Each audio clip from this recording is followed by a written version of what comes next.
Hello everyone. तो आपका फिर से स्वागत है आपके अपने YouTube channel agri learners point पर। तो आपकी जैसा कि लगातार कमेंट कर रहे थे, आपकी जैसे कि लगातार डिमांड थी कि आपके लिए स्पेशल क्लास ऑर्गेनाइज की जाए। तो यहाँ पर एग्री लर्नर्स पॉइंट की ओर से आपके लिए स्पेशल क्लास ऑर्गेनाइज की जा रही है कृषि विज्ञान 500 मोस्ट इंपॉर्टेंट क्वेश्चंस की, जो कि आपकी चाहे इंट्रेंस एग्जाम हो या फिर किसी भी प्रकार कॉम्पिटिटिव एग्जाम, सभी के लिए मोस्ट इंपॉर्टेंट रोल निभाने वाली है। अब यहाँ पर याद रखिएगा, इसका हम पार्ट नंबर फर्स्ट क्लियर करेंगे। मतलब आज हम 250 क्वेश्चंस को कंप्लीट करेंगे। इसके नेक्स्ट लेक्चर मतलब सुबह हम करेंगे 250 अगले क्वेश्चंस को। मतलब केवल हम 2 लेक्चर में 500 क्वेश्चंस को क्लियर करने वाले हैं। ठीक है, इसके लिए आपको कुछ नहीं करना है, जल्दी से इस वीडियो को जितने भी आपके फ्रेंड्स हैं एग्रीकल्चर फ्रेंड, उन सभी के साथ जल्दी से शेयर कर दीजिए, जिससे कि आपके साथ साथ अपने जो भी फ्रेंड है एग्रीकल्चर के फ्रेंड, उन सभी को भी बेनिफिट हो जाए। बाई चांस आपको आपके साथ साथ उनको भी कुछ क्वेश्चंस याद हो जाएंगे, जिससे कि एग्जाम में कुछ बेनिफिट हो जाएगा। 5 या 10 नंबर का या फिर 20 नंबर का, कितने भी क्वेश्चंस आ सकते हैं। ठीक है, 500 क्वेश्चंस है और लगभग वही क्वेश्चन है जो कि आपको लगातार पूछे जाते हैं, जो कि रिपीटेड क्वेश्चन है, आपसे कई बार एग्जाम में पूछे गए हैं। ठीक है, तो चलिए आज की वीडियो को स्टार्ट करते हैं। इससे पहले जो भी नई स्टूडेंट है तो उनसे स्पेशली बोलना चाहूँगा कि जल्दी से चैनल को सब्सक्राइब करिए और जो पास का बेल आइकन आएगा तो इसे ऑल पर जरूर दबा देना, जिससे जब भी हमारे कोई नई वीडियो अपलोड की जाएगी तो उसका नोटिफिकेशन आपको साथ साथ मिलता रहेगा। ठीक है, तो जल्दी से बेल आइकन को ऑल पर दबा दीजिए, जिससे कि आपको सभी नोटिफिकेशन साथ साथ मिलता रहे। ठीक, इसके साथ साथ एक और बात याद रखिएगा कि इस वीडियो को आपको फुल्ली वॉच करना है। ठीक है, शुरुआत से लेकर अंत तक आपको एक बार जरूर देख लेना है, जिससे कि आपके सभी क्वेश्चंस वीडियो के साथ ही क्लियर हो जाए। ठीक है, बिल्कुल भी आपको स्किप नहीं करना है, वीडियो को आपको फुल्ली वॉच करना है शुरुआत से लेकर अंत तक। ठीक है, तो चलिए बिना कोई टाइम वेस्ट किए आज की वीडियो को स्टार्ट करते हैं। आज कुछ नया सीख लेते हैं। तो आज का हमारा फर्स्ट क्वेश्चन है कि भैंस में गर्भावधि समय कितने दिन का होता है या फिर होता है। तो याद रखना, अगर हम बात करते हैं भैंस, तो भैंस में तो कितने दिन का होता है, जो गेस्टेशन पीरियड होता है ये होता है 310 दिन का। और अगर हम बात करते हैं गाय, तो गाय में कितने दिन का होता है, ये होता है 281 दिन का होता है।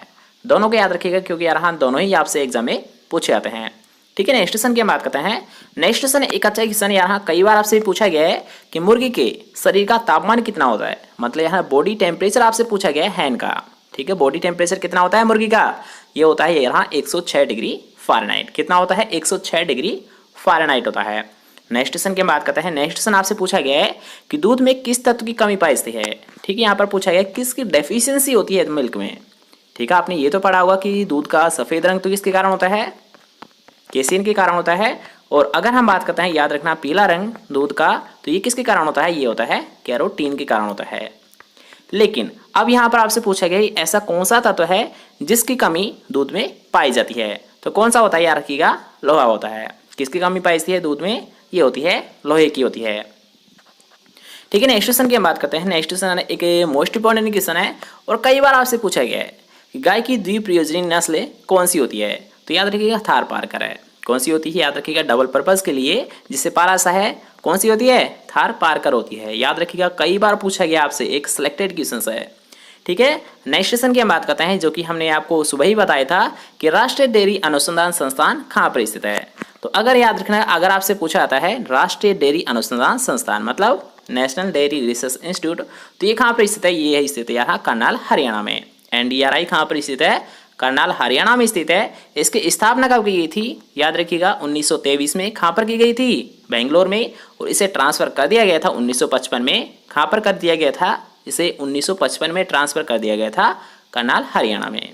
ठीक है, याद रखिएगा। नेक्स्ट क्वेश्चन की बात करते हैं। नेक्स्ट क्वेश्चन आपसे पूछा गया है कि गर्भधारण विधि का उपयोग किसके परीक्षण हेतु किया जाता है।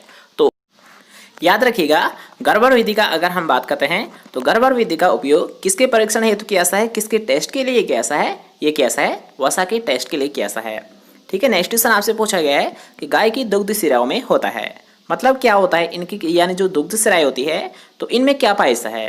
तो याद रखिएगा, दुग्ध सिराओं में दूध नहीं पाया जाता, बल्कि क्या पाया जाता है, खून पाया जाता है। इस क्वेश्चन में आप कंफ्यूज हो सकते हो, इसलिए याद रखिएगा कि गाय की दुग्ध सिराओं में क्या होता है, खून होता है, ब्लड होता है। ठीक है, नेक्स्ट क्वेश्चन है जो कि यहाँ एक इंपॉर्टेंट क्वेश्चन है और यहाँ आपको ये कई बार पूछा गया है कि भारत में कपास की एक गांठ, एक बाल का वजन कितना होता है, वेट कितना होता है। ठीक है, यहाँ पर आपसे पूछा है प्रति बाल कितना वेट होता है। तो अगर हम बात करते हैं प्रति बाल, तो इसका जो वेट होता है ये होता है 170 किलोग्राम होता है। अगर हम बात करते हैं जूट, तो जूट का कितना होता है, जूट का होता है यहाँ प्रति बोल का 180 किलोग्राम। और अगर आपसे पूछा था पटसन, तो पटसन का कितना होता है, पटसन का यहाँ प्रति बोल 181 किलोग्राम उसका वजन होता है, उसका वेट होता है। दोबारा से देख लीजिए कि अगर आपसे पूछा जाता है कपास का एक गांठ का वजन तो कितना होता है, 170 किलोग्राम होता है। जूट का अगर आपसे पूछा जाता है कि कपास की जगह आपको जूट देखने को मिल रहा है कि जूट की एक गांठ का वजन कितना होता है, तो 180 किलोग्राम प्रति बोल।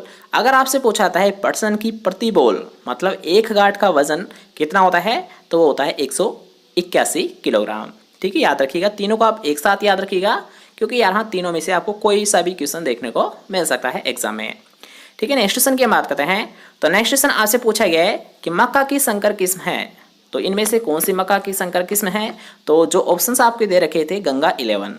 अब यहाँ पर आपको एक शॉर्ट ट्रिक भी आपको बताई थी कि गंगा, ठीक है, गंगा जो भी सीरीज है ये सभी किसकी होती है, मक्के की होती है।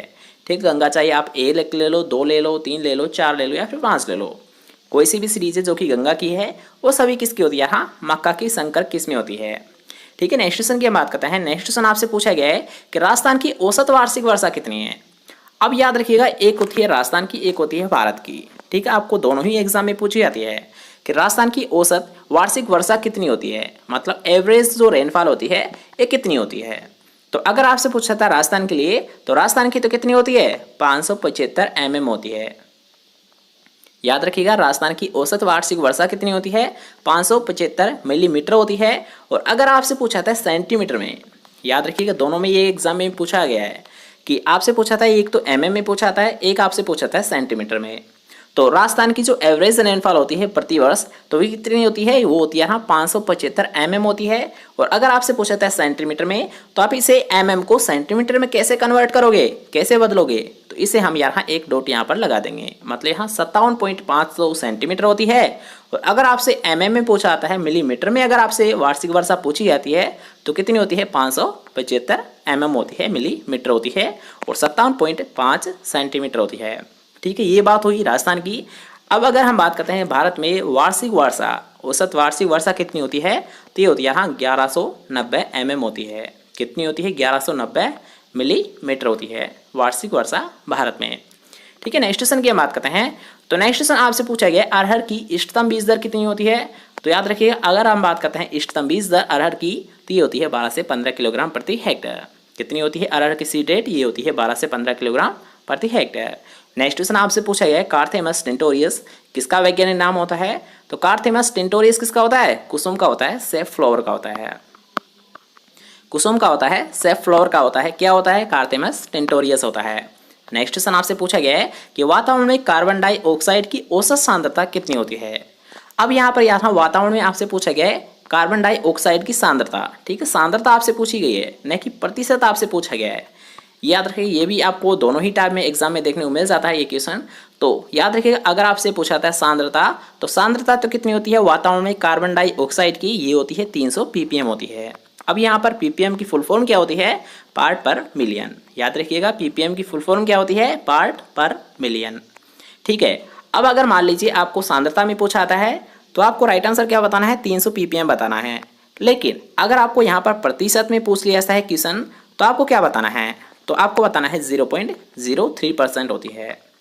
दोनों को याद रखिएगा, दोनों को आप नोट कर सकते हो कि वातावरण में कार्बन डाइऑक्साइड की जो सांद्रता होती है वो तो कितनी होती है, 300 ppm होती है। और अगर आपसे पूछा है प्रतिशत, तो कितना प्रतिशत होता है, ये होता है 0.03% होता है।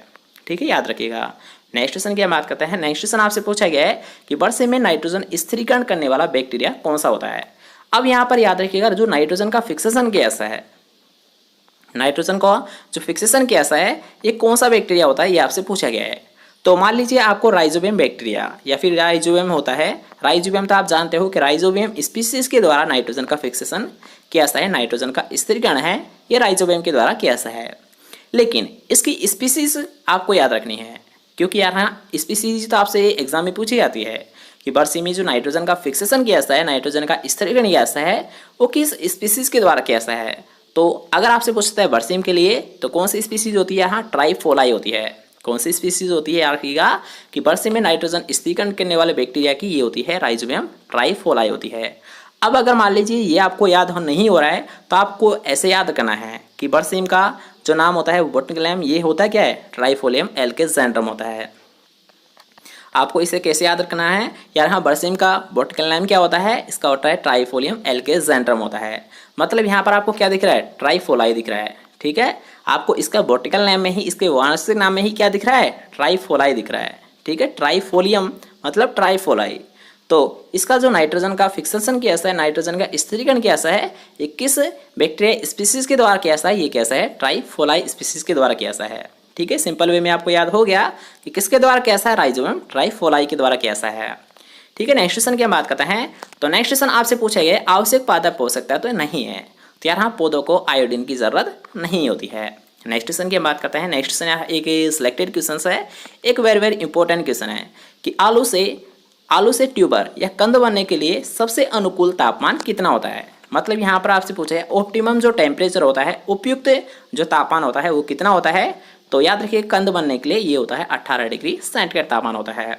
कितना होता है, याद रखिए कंद बनने के लिए ये होता है 18 डिग्री सेंटीग्रेड तापमान होता है। नेक्स्ट क्वेश्चन आपसे पूछा गया है कि सोयाबीन का उत्पत्ति स्थान, तो उत्पत्ति स्थान क्या है सोयाबीन का, ये होता है चाइना होता है। सोयाबीन का उत्पत्ति स्थान कौन सा है, चाइना है।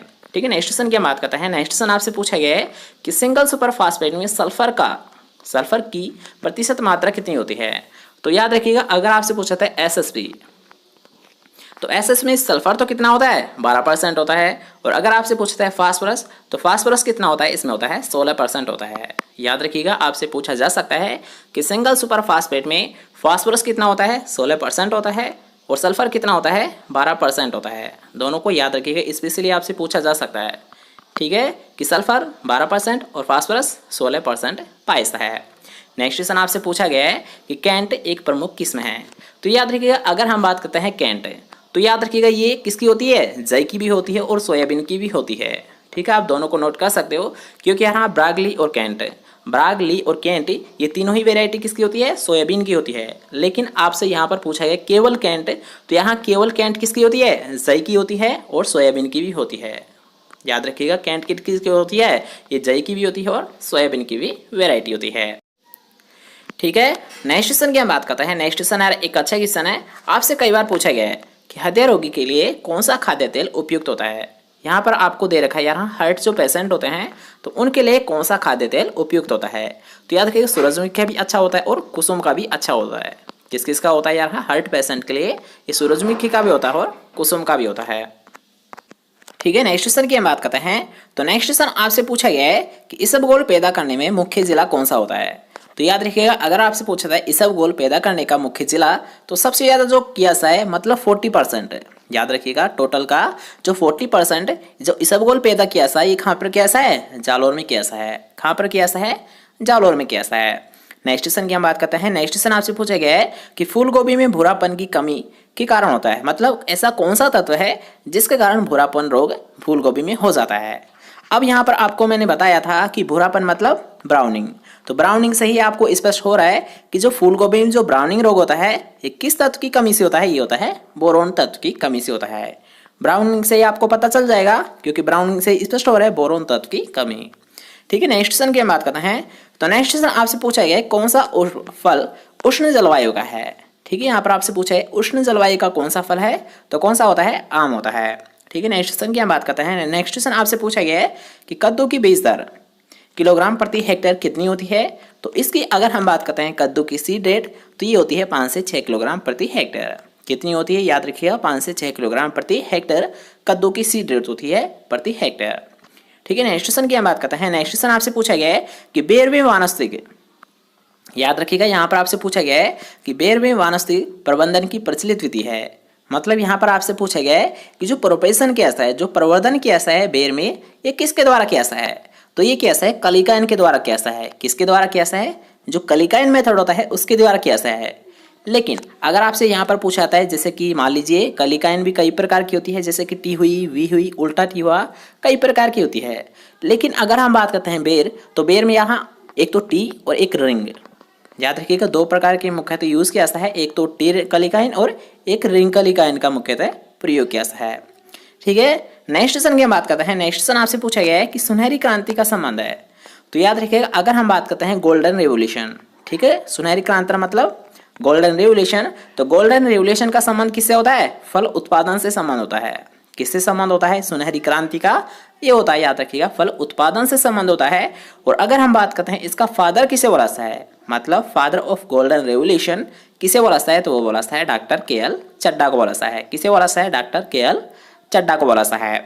ठीक है, नेक्स्ट क्वेश्चन की हम बात करते हैं। नेक्स्ट क्वेश्चन आपसे पूछा गया है कि कुल घुलनशील ठोस पदार्थ, कुल घुलनशील ठोस पदार्थ किसके द्वारा ज्ञात किया जाता है? तो ये क्वेश्चन हमने आपको कल ही क्लियर करवाया था कि टीएसएस की मात्रा, टोटल सोल्यूबल सॉलिड की मात्रा किसके द्वारा ज्ञात की जाती है? ये ज्ञात की जाती है रिफ्रैक्टोमीटर के द्वारा। याद रखिएगा, टीएसएस मतलब टोटल सोल्यूबल सॉलिड की मात्रा किसके द्वारा ज्ञात की जाती है? ये ज्ञात की जाती है रिफ्रैक्टोमीटर के द्वारा। नेक्स्ट क्वेश्चन आपसे पूछा गया है कि अर्का सूर्यमुखी एक उन्नत किस्म है।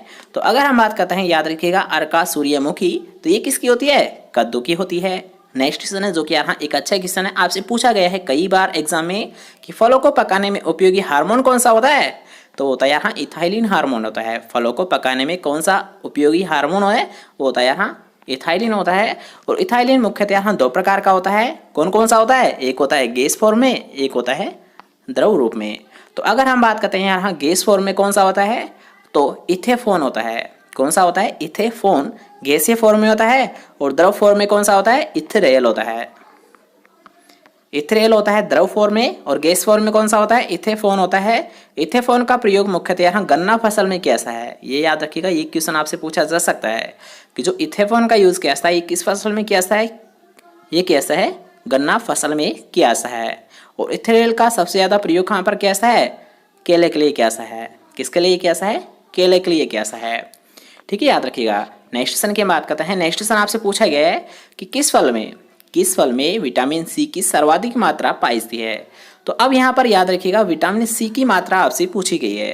तो अगर आपसे पूछा था सबसे ज्यादा, तो सबसे ज्यादा किस में होती है? बारबेडस सेरी में होती है। किस में होती है सबसे ज्यादा?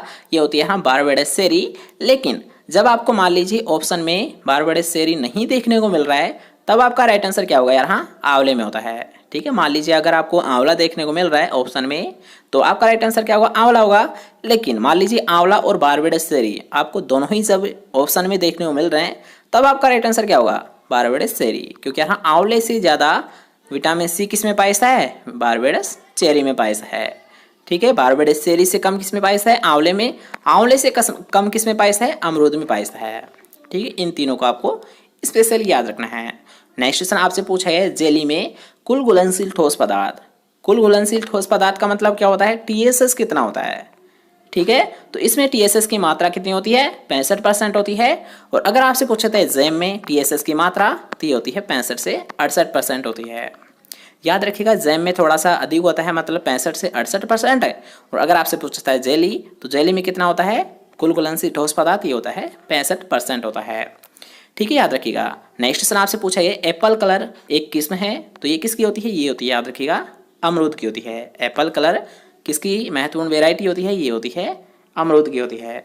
अब यहाँ पर याद रखिएगा कि आपको ये सभी क्वेश्चन है, मान लीजिए आपकी कल है एग्जाम है, ठीक है, तो याद रखिएगा आप सभी को, मान लीजिए आप ट्रेवल कर रहे हो, आप सफ़र कर रहे हो, चाहे वो ट्रेन में कर रहे हो, बस में कर रहे हो, तो ये वीडियो आपको जब काम आने वाली है। ठीक है, मान लीजिए आप अभी कंप्लीट इसे नहीं देख पा रहे हो, इसका सेकंड लेक्चर भी शायद सुबह आ जाएगा, तो आप इन दोनों लेक्चर को याद रखिएगा। जब आपकी मान लीजिए कल एग्जाम है, तो आज आपको इन दोनों लेक्चर को और स्पेशली क्लासेस आपकी याद रखना प्लेलिस्ट में मिल जाएगी। एग्रीकल्चर स्पेशल क्लासेस के नाम से आपको एक अलग प्लेलिस्ट बना दी गई है। तो उसमें जितनी भी जो वीडियो है आपके लिए, जितनी भी क्लास लगाई गई है एग्रीकल्चर स्पेशल क्लासेस की, उन सभी वीडियो को एक बार ज़रूर देख लेना। चाहे आप 3 दिन पहले से ही स्टार्ट कर दीजिए, लेकिन एग्रीकल्चर स्पेशल क्लासेस की जो प्लेलिस्ट है हमारे चैनल पर, उन सभी वीडियो को एक बार ज़रूर क्लियर कर लेना, जिसमें यहाँ एनिमल हस्बेंड्री की भी आपकी क्लियर हो जाएगी और कृषि विज्ञान मतलब एग्रीकल्चर की भी आपकी कंप्लीट हो जाएगी। ठीक है, हॉर्टिकल्चर की भी आपके लिए स्पेशल क्लास लगा दी गई है, तो वो भी आपकी कंप्लीट हो जाएगी। तो याद रखिएगा, ज़्यादातर क्वेश्चन से आपको स्पेशल क्लासेस से मिल जाएंगे, कोई दिक्कत नहीं है। ठीक है, बस आपको कुछ नहीं करना है, बस जब भी आपका मन नहीं करे पढ़ने में, तब आपको क्या करना है, मोबाइल का यूट्यूब खोल के बैठ जाना है, हमारे चैनल की स्पेशल क्लासेस प्लेलिस्ट में चली जाना है, वहाँ से आपको सभी वीडियोज़ को कंप्लीटली वॉच कर लेना है। ठीक है, इतना सा कर लिया मतलब आपका सब कुछ याद हो गया। ठीक है, याद रखिएगा। अब आते हैं हमारे नेक्स्ट क्वेश्चन पर। तो नेक्स्ट क्वेश्चन आपसे पूछा गया है कि मेथी का सर्वाधिक उत्पादन किस प्रदेश में होता है। तो अगर हम बात करते हैं मेथी का, ठीक है, मेथी का जो सर्वाधिक उत्पादन लिया सा है, यहाँ पर पूछा गया स्टेट, तो राजस्थान में सबसे ज़्यादा लिया सा है।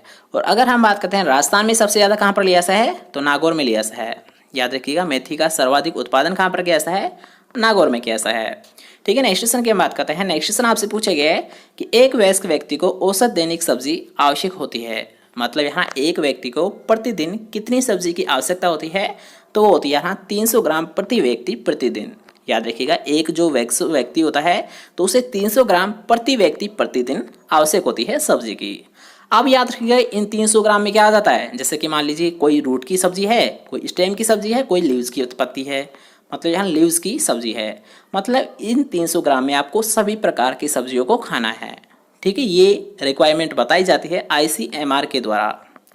याद रखिएगा, जो ये आवश्यक मात्रा बताई जाती है कि प्रतिदिन प्रति व्यक्ति को 300 ग्राम मात्रा लेनी चाहिए सब्जी की, ये किसके द्वारा बताया जाता है, ये बताया जाता है ICMR के द्वारा बताया जाता है। ठीक है, याद रखिएगा।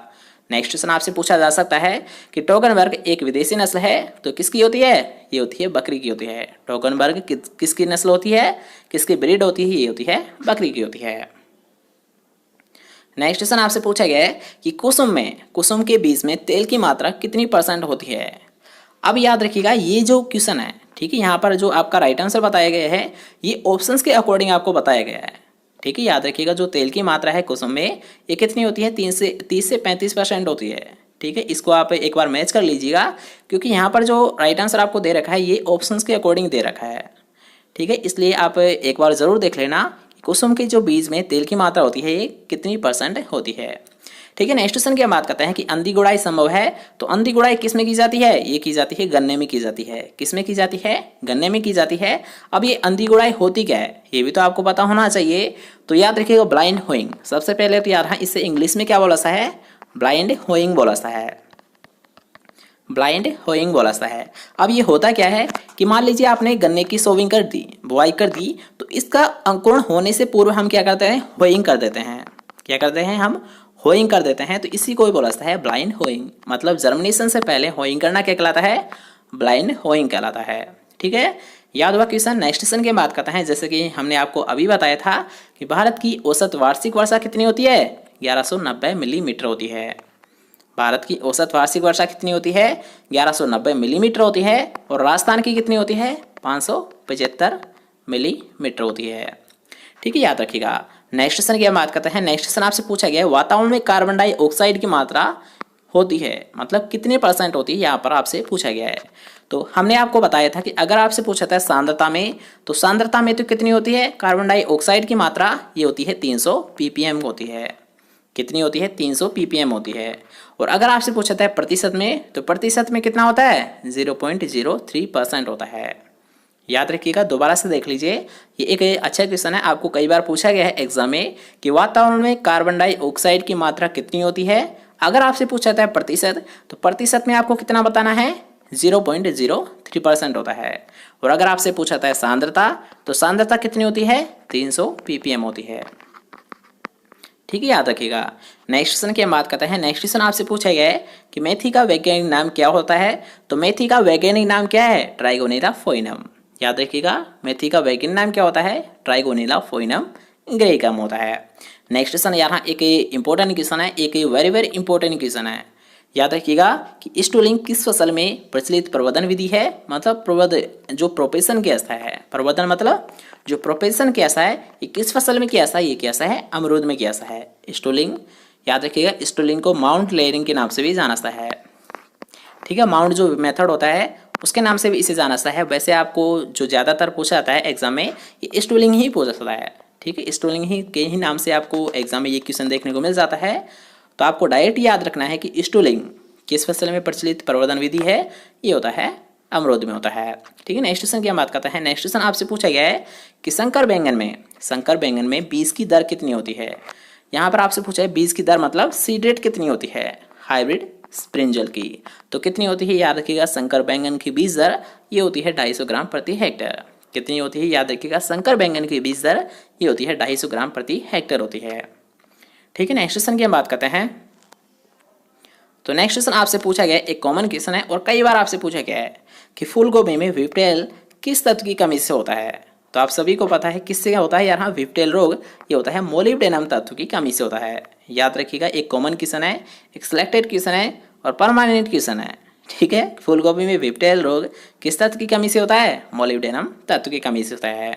नेक्स्ट क्वेश्चन आपसे पूछा गया है कि ठंडी जलवायु का फल है, तो याद रखिएगा टेम्परेट, जिसे यहाँ टेम्परेट बोला सा है।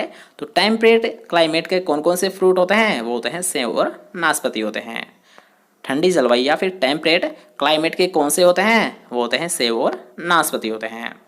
नेक्स्ट क्वेश्चन आपसे पूछा गया है कि तरबूज में प्रति हेक्टेयर कितने किलो बीज की आवश्यकता होती है। तो वो होती है यहाँ 3 से 4 किलोग्राम प्रति हेक्टेयर।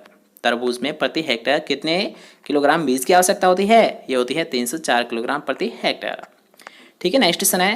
नेक्स्ट क्वेश्चन आपसे पूछा है हनी ड्यू और पूसा डेलिशियस।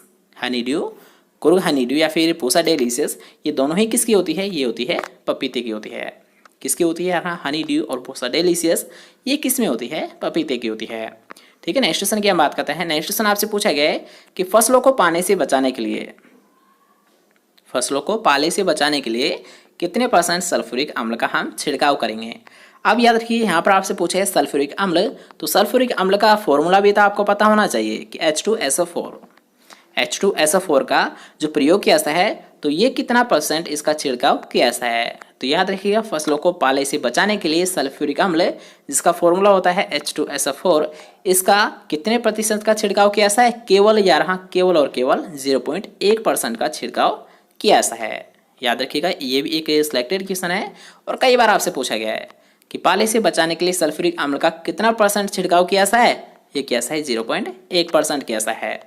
नेक्स्ट क्वेश्चन आपसे पूछा गया है गांठ को भी बोई जाती है, तो ये बोई से यहाँ रबी सीजन में।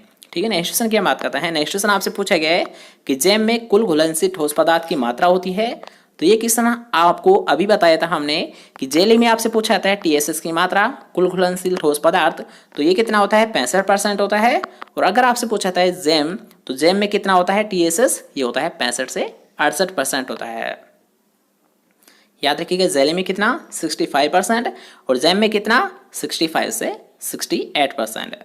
ओके, नेक्स्ट क्वेश्चन की हम बात करते हैं। नेक्स्ट क्वेश्चन आपसे पूछा गया है कि एबेल मोस्कस एस्कुलेंटम वानस्पतिक नाम है, तो ये किसका होता है, किस फसल का होता है, एबेल मोस्कस एस्कुलेंटस, ये होता है, याद रखिएगा, भिंडी का होता है। और भिंडी को यहाँ फिंगर, लेडी फिंगर के नाम से भी इसे जाना सा है। भिंडी का एक और नाम है लेडी फिंगर। याद रखिएगा, लेडी फिंगर किसे बोला सा है, भिंडी को ही बोला सा है। ओकरा या लेडी फिंगर किसे बोला सा है, भिंडी को ही बोला सा है।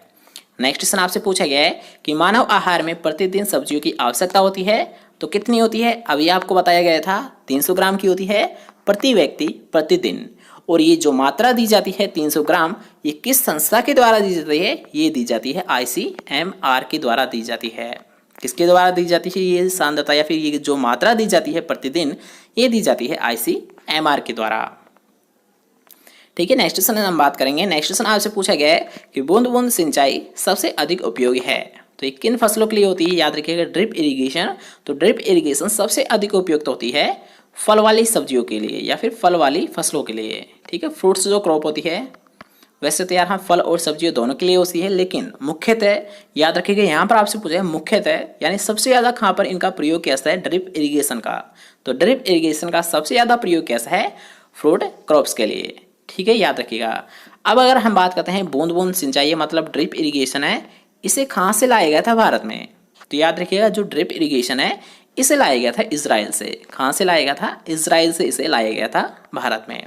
ठीक है, ये भी एक मोस्ट इंपॉर्टेंट है और ये भी आपसे कई बार पूछा गया है।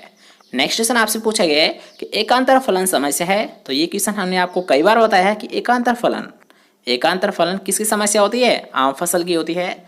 अब ये होता क्या है, एक साल फल आना एक साल फल नहीं आना, एक साल फल आना एक साल फल नहीं आना, तो ये किसकी प्रॉब्लम होती है, ये होती है आम की होती है।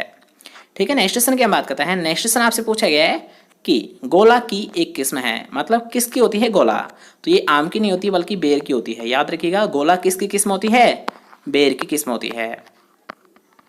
ठीक है, नेक्स्ट क्वेश्चन की हम बात करते हैं। नेक्स्ट क्वेश्चन एक मोस्ट इंपॉर्टेंट है और ये भी आपको एग्जाम में देखने को मिल जाता है। तो इसका भी आपको स्पेशली याद रखना होगा कि अगर आपसे पूछा था साइलेज की मात्रा, ठीक है, साइलेज में की मतलब साइलेज में नमी की मात्रा तो कितनी % होती है, ये होती है 60 से 70% होती है। और अगर आपसे पूछा था हे, तो हे में कितनी होती है, केवल यहाँ 15 से 20% होती है। अब इसे आप मान लीजिए कैसे याद रखोगे कि साइलेज में अधिक होती है फिर हे में अधिक होती है, ये भी तो आपको पता होना चाहिए, क्योंकि आपको दोनों में कन्फ्यूजन हो सकता है, दोनों में आपको डाउट हो सकता है। तो इसे आपको कैसे क्लियर करना है, इसे आपको क्लियर करना ही याद रखिएगा कि साइलेज को गड्ढे में तैयार किया जाता है, साइलेज को जिस गड्ढे में तैयार किया जाता है उसे बोला जाता है साइलो। एक बात यहाँ पर याद रखिएगा आपको कि साइलेज जिस गड्ढे में तैयार किया जाता है, ठीक है, उसे बोला जाता है साइलो। मतलब इसे गड्ढे में तैयार किया जाता है, ये आपको पता चल गया कि साइलेज किस में तैयार किया जाता है, गड्ढे में। तो अब आपको ये पता है कि मान लीजिए कोई चीज़ गड्ढे में पड़ी है तो उसका जो वाष्पीकरण होता है ये कम होता है, ठीक है, मतलब उसमें नमी की हानि है ये कम होगी। तो याद रखिएगा कि साइलेज में कितनी होती है नमी की मात्रा, ये होती है 60 से 70% है। लेकिन अगर हम बात करते हैं हे, तो हे को याद रखिए खुले मैदान में पड़ रख देगा, मतलब यार इसे छाया में हम सुखा देते हैं। याद रखिएगा साइलेज को तो हम गड्ढे में तैयार कर रहे हैं तो उसमें क्या होता है 60 से 70% नमी की मात्रा होती है, और हे को हम क्या करते हैं छाया में सुखाते हैं, जिससे क्या होता है इसमें नमी की मात्रा केवल 15 से 20% रह जाती है। ठीक है, तो अब आपको कोई भी कन्फ्यूजन नहीं होना चाहिए इस क्वेश्चन में। ठीक है, तो नेक्स्ट क्वेश्चन की हम बात करते हैं। नेक्स्ट क्वेश्चन आपसे पूछा गया है कि पश्मीना नस्ल है, तो पश्मीना किसकी होती है, बकरी की नस्ल होती है। नेक्स्ट क्वेश्चन आपसे पूछा गया है मुर्गी की द्विप्रयोजनीय नस्ल कौन सी होती है, तो वो होती है रोड आइसलैंड रेड होती है। नेक्स्ट क्वेश्चन आपसे पूछा गया राजस्थान में मुर्गी पालन में अग्रणी जिला है, तो याद रखिए मुर्गी पालन तो सबसे ज़्यादा मुर्गियाँ कहाँ पर पाली जाती है, अजमेर में पाली जाती है। कहाँ पर पाली जाती है, अजमेर में पाली जाती है। नेक्स्ट क्वेश्चन है जो क्या है एक इंपॉर्टेंट क्वेश्चन है, यहाँ पर ही आपको 2 बार पूछा गया है। ठीक है, 2 या कितनी बार पूछा गया है एग्जाम में, सुपरवाइजर में पूछा गया है, और जेट आपकी जो जेट एग्जाम थी रेशनैलिटी पेपर उसमें भी ये आपसे पूछा गया है कि मुर्गी के शरीर का तापमान कितना होता है, मतलब बॉडी टेम्परेचर कितना होता है, मुर्गी के शरीर का तापमान कितना होता है, बॉडी टेम्परेचर कितना होता है, तो ये होता है याद रखिएगा 105 से 160 डिग्री फ़ारेनहाइट। कितना होता है, 105 से 160 डिग्री फ़ारेनहाइट होता है। नेक्स्ट क्वेश्चन आपसे पूछा गया है कि ताज़े दूध का पीएच मान कितना होता है, तो याद रखिएगा अगर आपसे पूछा जाए ताज़े दूध का पीएच मान तो ये कितना होता है, 6.7 होता है। कितना होता है, 6.7 होता है। ओके, नेक्स्ट क्वेश्चन आपसे पूछा गया है गाय में गर्भावधि समय कितना होता है, तो ये क्वेश्चन हमने आपको फर्स्ट क्वेश्चन ही बताया था कि अगर आपसे पूछता है भैंस, तो भैंस में कितने दिन का होता है गेस्टेशन पीरियड, गर्भावधि समय ये होता है 310 दिन का। और अगर आपसे पूछता है गाय, तो गाय का कितना होता है 281 दिन का होता है। भैंस का कितना 310 दिन, गाय का कितना 281 दिन। ओके, नेक्स्ट क्वेश्चन की हम बात करते हैं। नेक्स्ट क्वेश्चन आपसे पूछा गया है कि भारत की सर्वाधिक महत्वपूर्ण दलहनी फसल कौन सी होती है, तो याद रखिएगा अगर हम बात करते हैं भारत की सर्वाधिक महत्वपूर्ण दलहनी फसल तो कौन सी होती है, चना होती है। कौन सी होती है, चना होती है।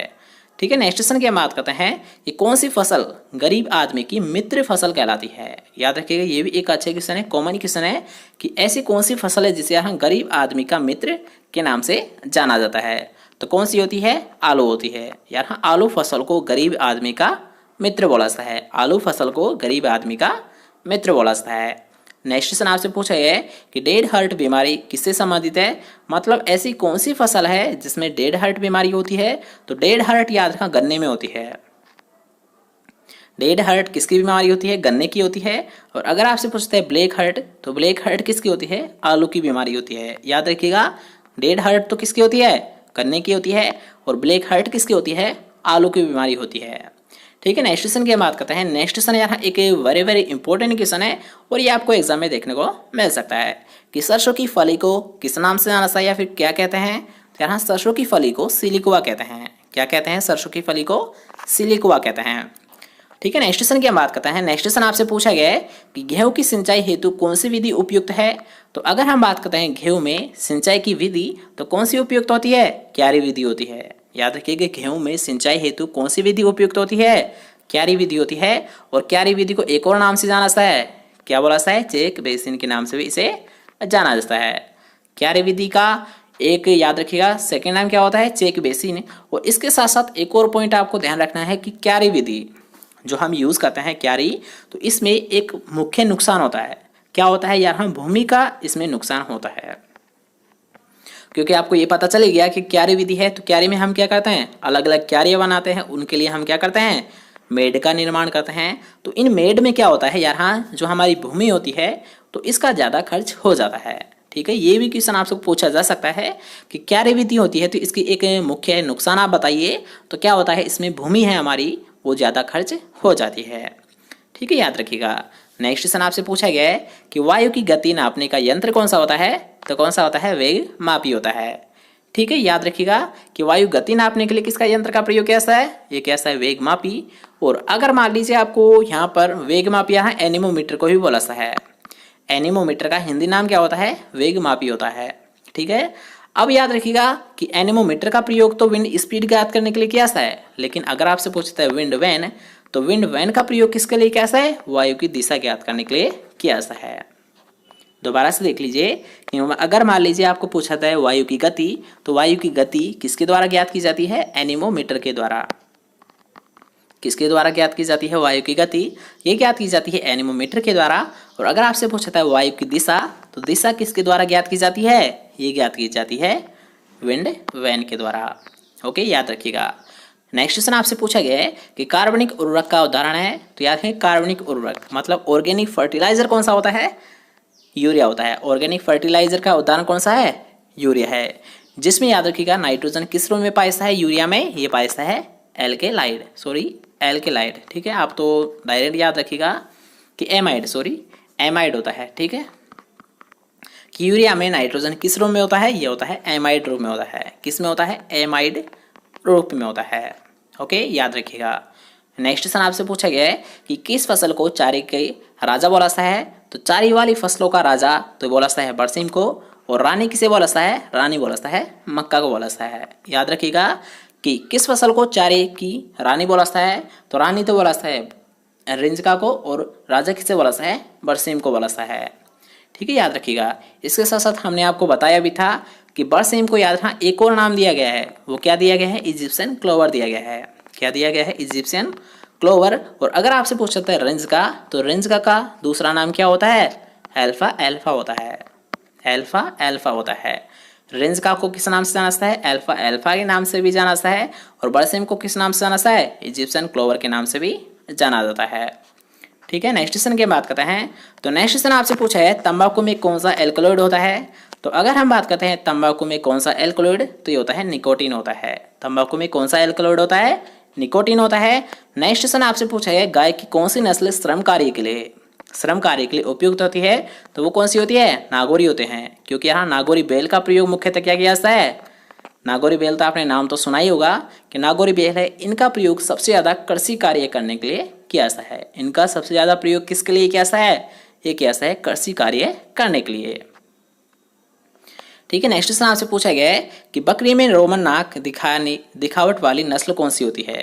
तो अब आपको नाम से स्पष्ट हो गया होगा कि रोमन नाक, तो रोमन नाक यहाँ एक मुख्य पहचान होती है, किसकी होती है, किस नस्ल की होती है, ये होती है याद रखिएगा जमुनापारी की होती है। याद रखिएगा, एक सिलेक्टेड क्वेश्चन है, एक वेरी वेरी इंपॉर्टेंट क्वेश्चन है कि ऐसी बकरी की कौन सी नस्ल है जिसकी रोमन नाक एक मुख्य पहचान होती है, तो कौन सी होती है, जमुनापारी होती है। कौन सी होती है, जमुनापारी होती है।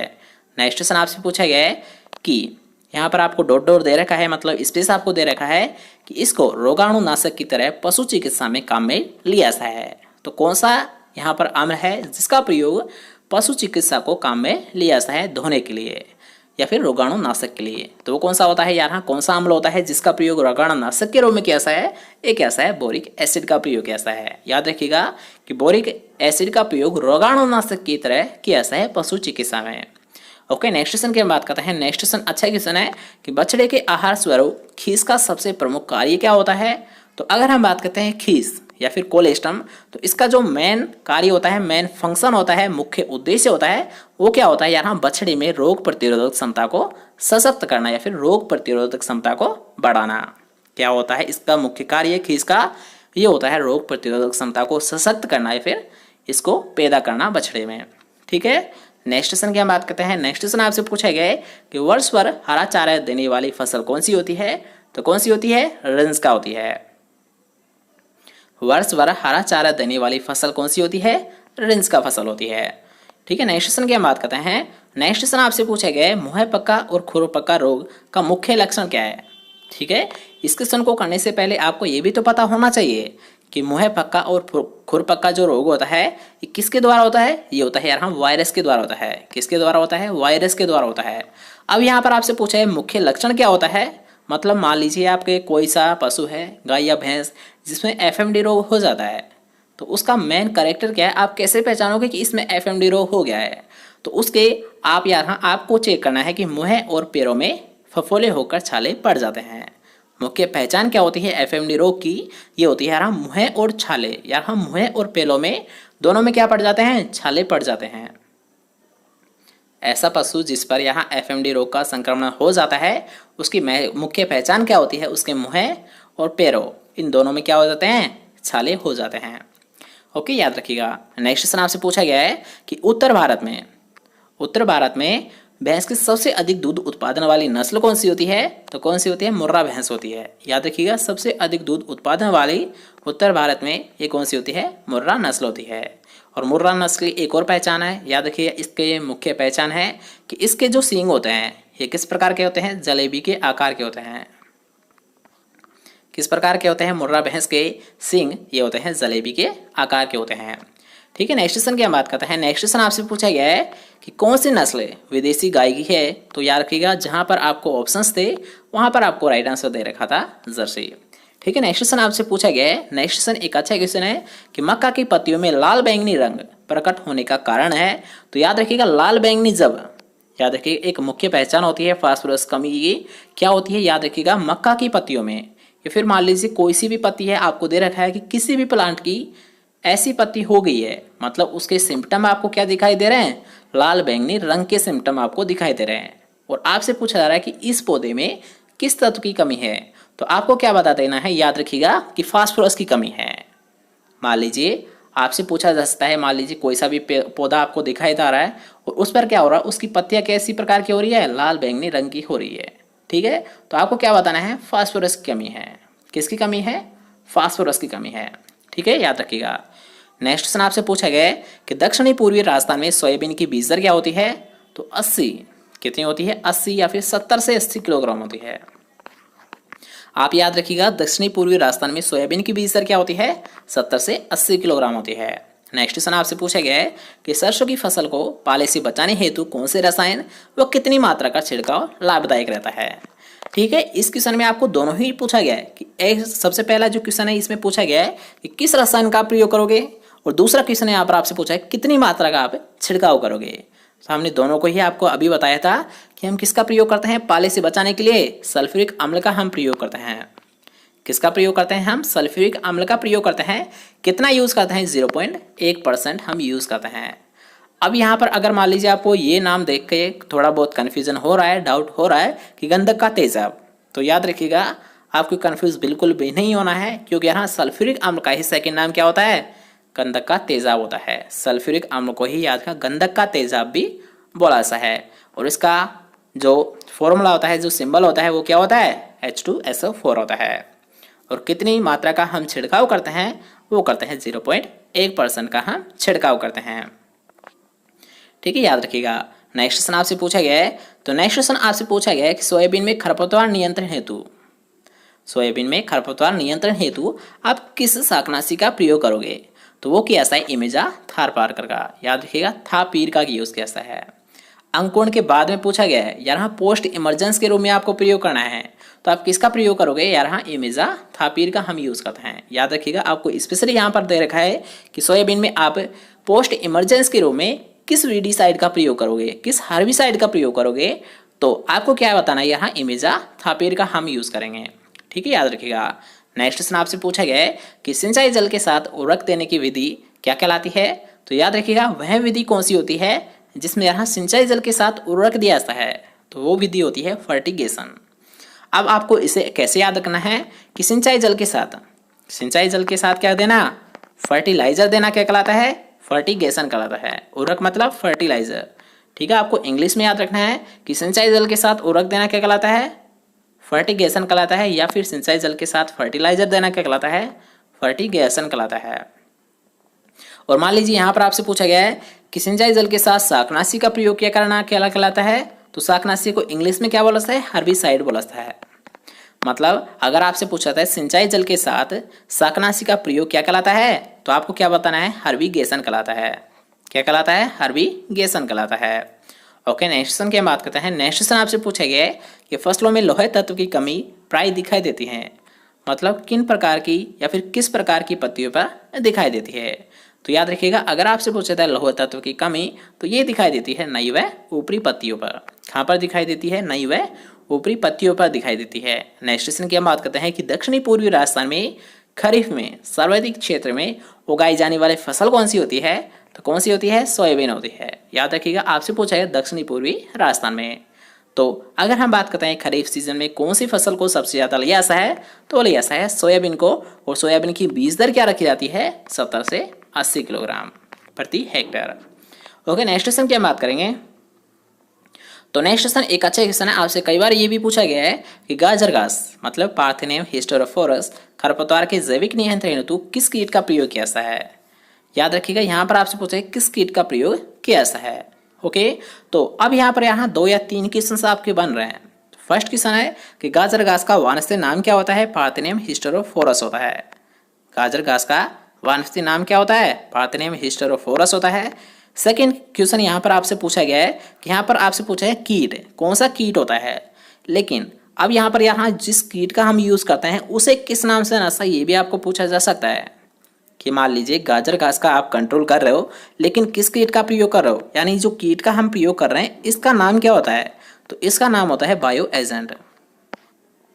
यानी इसे हम किस नाम से जानते हैं, बायो एजेंट के नाम से हम इसे जानते हैं। थर्ड क्वेश्चन आप पूछा गया है कि कौन सा कीट प्रयोग किया है, मतलब किस प्रकार का हम यूज करते हैं, तो जाइगोग्रामा बाइक्लोराटा का प्रयोग करते हैं। गाजर घास को नष्ट करने के लिए किस कीट का प्रयोग किया है, ये कैसा है, जाइगोग्रामा बाइक्लोराटा। और याद रखिएगा, गाजर घास को नियंत्रित करने के लिए जिस कीट का प्रयोग किया है उसे किस नाम से जाना जाता है, बायो एजेंट के नाम से जाना जाता है। ठीक है, याद रखिएगा। नेक्स्ट क्वेश्चन आपसे पूछा गया है कि यदि 2 सिंचाई जल उपलब्ध हो तो आप गेहूं में, यदि आप मान लीजिए गेहूं की फसल को ग्रो कर रहे हो, उत्पादन ले रहे हो, और आपके पास केवल 2 सिंचाई उपलब्ध है, तो आप किन किन अवस्थाओं पर सिंचाई करोगे, ये आपसे पूछा गया है। ठीक है, तो यहाँ पर याद रखिएगा, एक फसल तो आपको पता है, यानी एक क्रांति का अवस्था तो आप सभी को पता है कि हम CRI स्टेज पर करेंगे। लेकिन दूसरी अवस्था आपको याद रखनी होगी कि मान लीजिए आपको केवल एक सिंचाई पूछाता है, तो एक सिंचाई में तो आपको क्या बताना है, राइट आंसर, शीर्ष जड़ें जमते समय या फिर CRI अवस्था पर हम छिड़काव करेंगे। ठीक है, केवल एक होती है तब हम सिंचाई करते हैं CRI पर। जब हमारे पास 2 सिंचाई उपलब्ध होती है तब हम छिड़काव करते हैं CRI व मिल्किंग स्टेज पर। कब करते हैं सिंचाई, ये करते हैं CRI व मिल्किंग स्टेज पर करते हैं। ठीक है, याद रखिएगा। नेक्स्ट क्वेश्चन आपसे पूछा गया है कि खाद उर्वरक भू परिष्करण क्रियाओं तथा सिंचाई के प्रयोग से उत्पन्न होने वाली भू उर्वरता क्या कहलाती है। अब इस क्वेश्चन को समझने से पहले आपको एक बात याद रखनी है कि एक उर्वरता तो वो होती है जिसे हम उत्पन्न करते हैं, और एक उर्वरता वो होती है जो कि नेचुरल के द्वारा होती है, मतलब प्रकृति ने हमें दी होती है। ठीक है, उर्वरता कितने प्रकार की होती है, 2 प्रकार की होती है। एक जिसे हम उत्पन्न करते हैं, जैसे कि इस क्वेश्चन में आपसे पूछा गया है कि खाद उर्वरक और भू परिष्करण क्रियाओं के द्वारा जिस उर्वरता को उत्पन्न किया जाता है उसे किस नाम से जाना जाता है, उसे बोला जाता है उपार्जित उर्वरता। और दूसरी कौन सी होती है, जिसे खुद नेचर हमें देती है, खुद प्रकृति हमें देती है, तो कौन सी होती है, यहाँ प्रकृति उर्वरता, फिर नेचर उर्वरता। ठीक है, याद रखिएगा। ओके, नेक्स्ट क्वेश्चन की हम बात करते हैं। नेक्स्ट क्वेश्चन आपसे पूछा गया है ओरोबंकी खरपतवार किन फसलों से संबंधित है, तो ये होता है सरसों से संबंधित, क्योंकि आप सभी को पता है कि ओरोबंकी एक प्लांट पैरासाइटिक वीड होता है, किसका होता है, सरसों का होता है। प्लांट पैरासाइटिक वीड होता है, किसका होता है, सरसों का होता है। ठीक है, नेक्स्ट क्वेश्चन की हम बात करते हैं। तो नेक्स्ट क्वेश्चन आपसे पूछा है मध्यम अवधि मौसम पूर्वानुमान कितने दिनों के लिए किया जाता है। अब यहाँ पर इस क्वेश्चन को भी करने से पहले आपको एक क्वेश्चन याद रखना कि याद रखिएगा, यहाँ पर आपसे पूछा है मौसम पूर्वानुमान, मतलब वेदर फोरकास्टिंग जो की जाती है ये 3 प्रकार की जाती है। फर्स्ट की जाती है यहाँ शॉर्ट टाइम के लिए, मतलब शॉर्ट ड्यूरेशन के लिए। दूसरी की जाती है मीडियम टाइम के लिए, और थर्ड की जाती है लॉन्ग टाइम के लिए। तो शॉर्ट जो फोरकास्टिंग की जाती है, जो पूर्वानुमान लगाया जाता है, ये केवल यहाँ 1 से 3 दिन का लगाया जाता है। कितने दिन का लगाता है शॉर्ट अनुमान, ये लगाता है यहाँ 1 से 3 दिन का लगाता है। अगर आपसे पूछता है मध्यम अवधि मौसम पूर्वानुमान, ये लगाता है 3 से 10 दिन के लिए क्या लगता है। और अगर आपसे पूछता है लॉन्ग जो फोरकास्टिंग की जाती है, ये कितने दिन के लिए की जाती है, तो ये की जाती है 10 दिन से ऊपर, मतलब कितने दिन की भी हम कर सकते हैं। अगर वो पूर्वानुमान जिसमें 10 दिन से अधिक समय की जानकारी हमें दी गई है तो उसे बोला जाता है लॉन्ग फोरकास्टिंग। अगर मान लीजिए वो पूर्वानुमान जिसमें हमें 3 से 10 दिन की बारे में पूर्वानुमान लगाया गया है या फिर उसके बारे में आपको बताया गया है, जानकारी दी गई है, तो उसे बोला जाता है मीडियम फोरकास्टिंग। और अगर मान लीजिए वह पूर्वानुमान जिसमें आपको केवल 1 से 3 दिन के लिए जानकारी दी गई है तो उसे बोला जाता है शॉर्ट ड्यूरेशन। ठीक है, याद रखिएगा, शॉर्ट फोरकास्टिंग उसे बोला जाता है। दोबारा से देख लेते हैं, एक शॉर्ट, एक मीडियम और एक होता है लॉन्ग। शॉर्ट कितने दिन का, 1 से 3 दिन का। मीडियम कितने दिन का, 3 से 10 दिन का। और लॉन्ग कितने दिन का, 10 दिन से अबव दिन का। ठीक है, क्लियर हुआ क्वेश्चन। नेक्स्ट क्वेश्चन की ओर बढ़ते हैं। उससे पहले जल्दी से वीडियो को लाइक नहीं किया तो जल्दी से लाइक कीजिए। इस वीडियो को अपने दोस्तों के साथ शेयर भी कर देना, जिससे कि सभी फ्रेंड्स की हेल्प हो सके।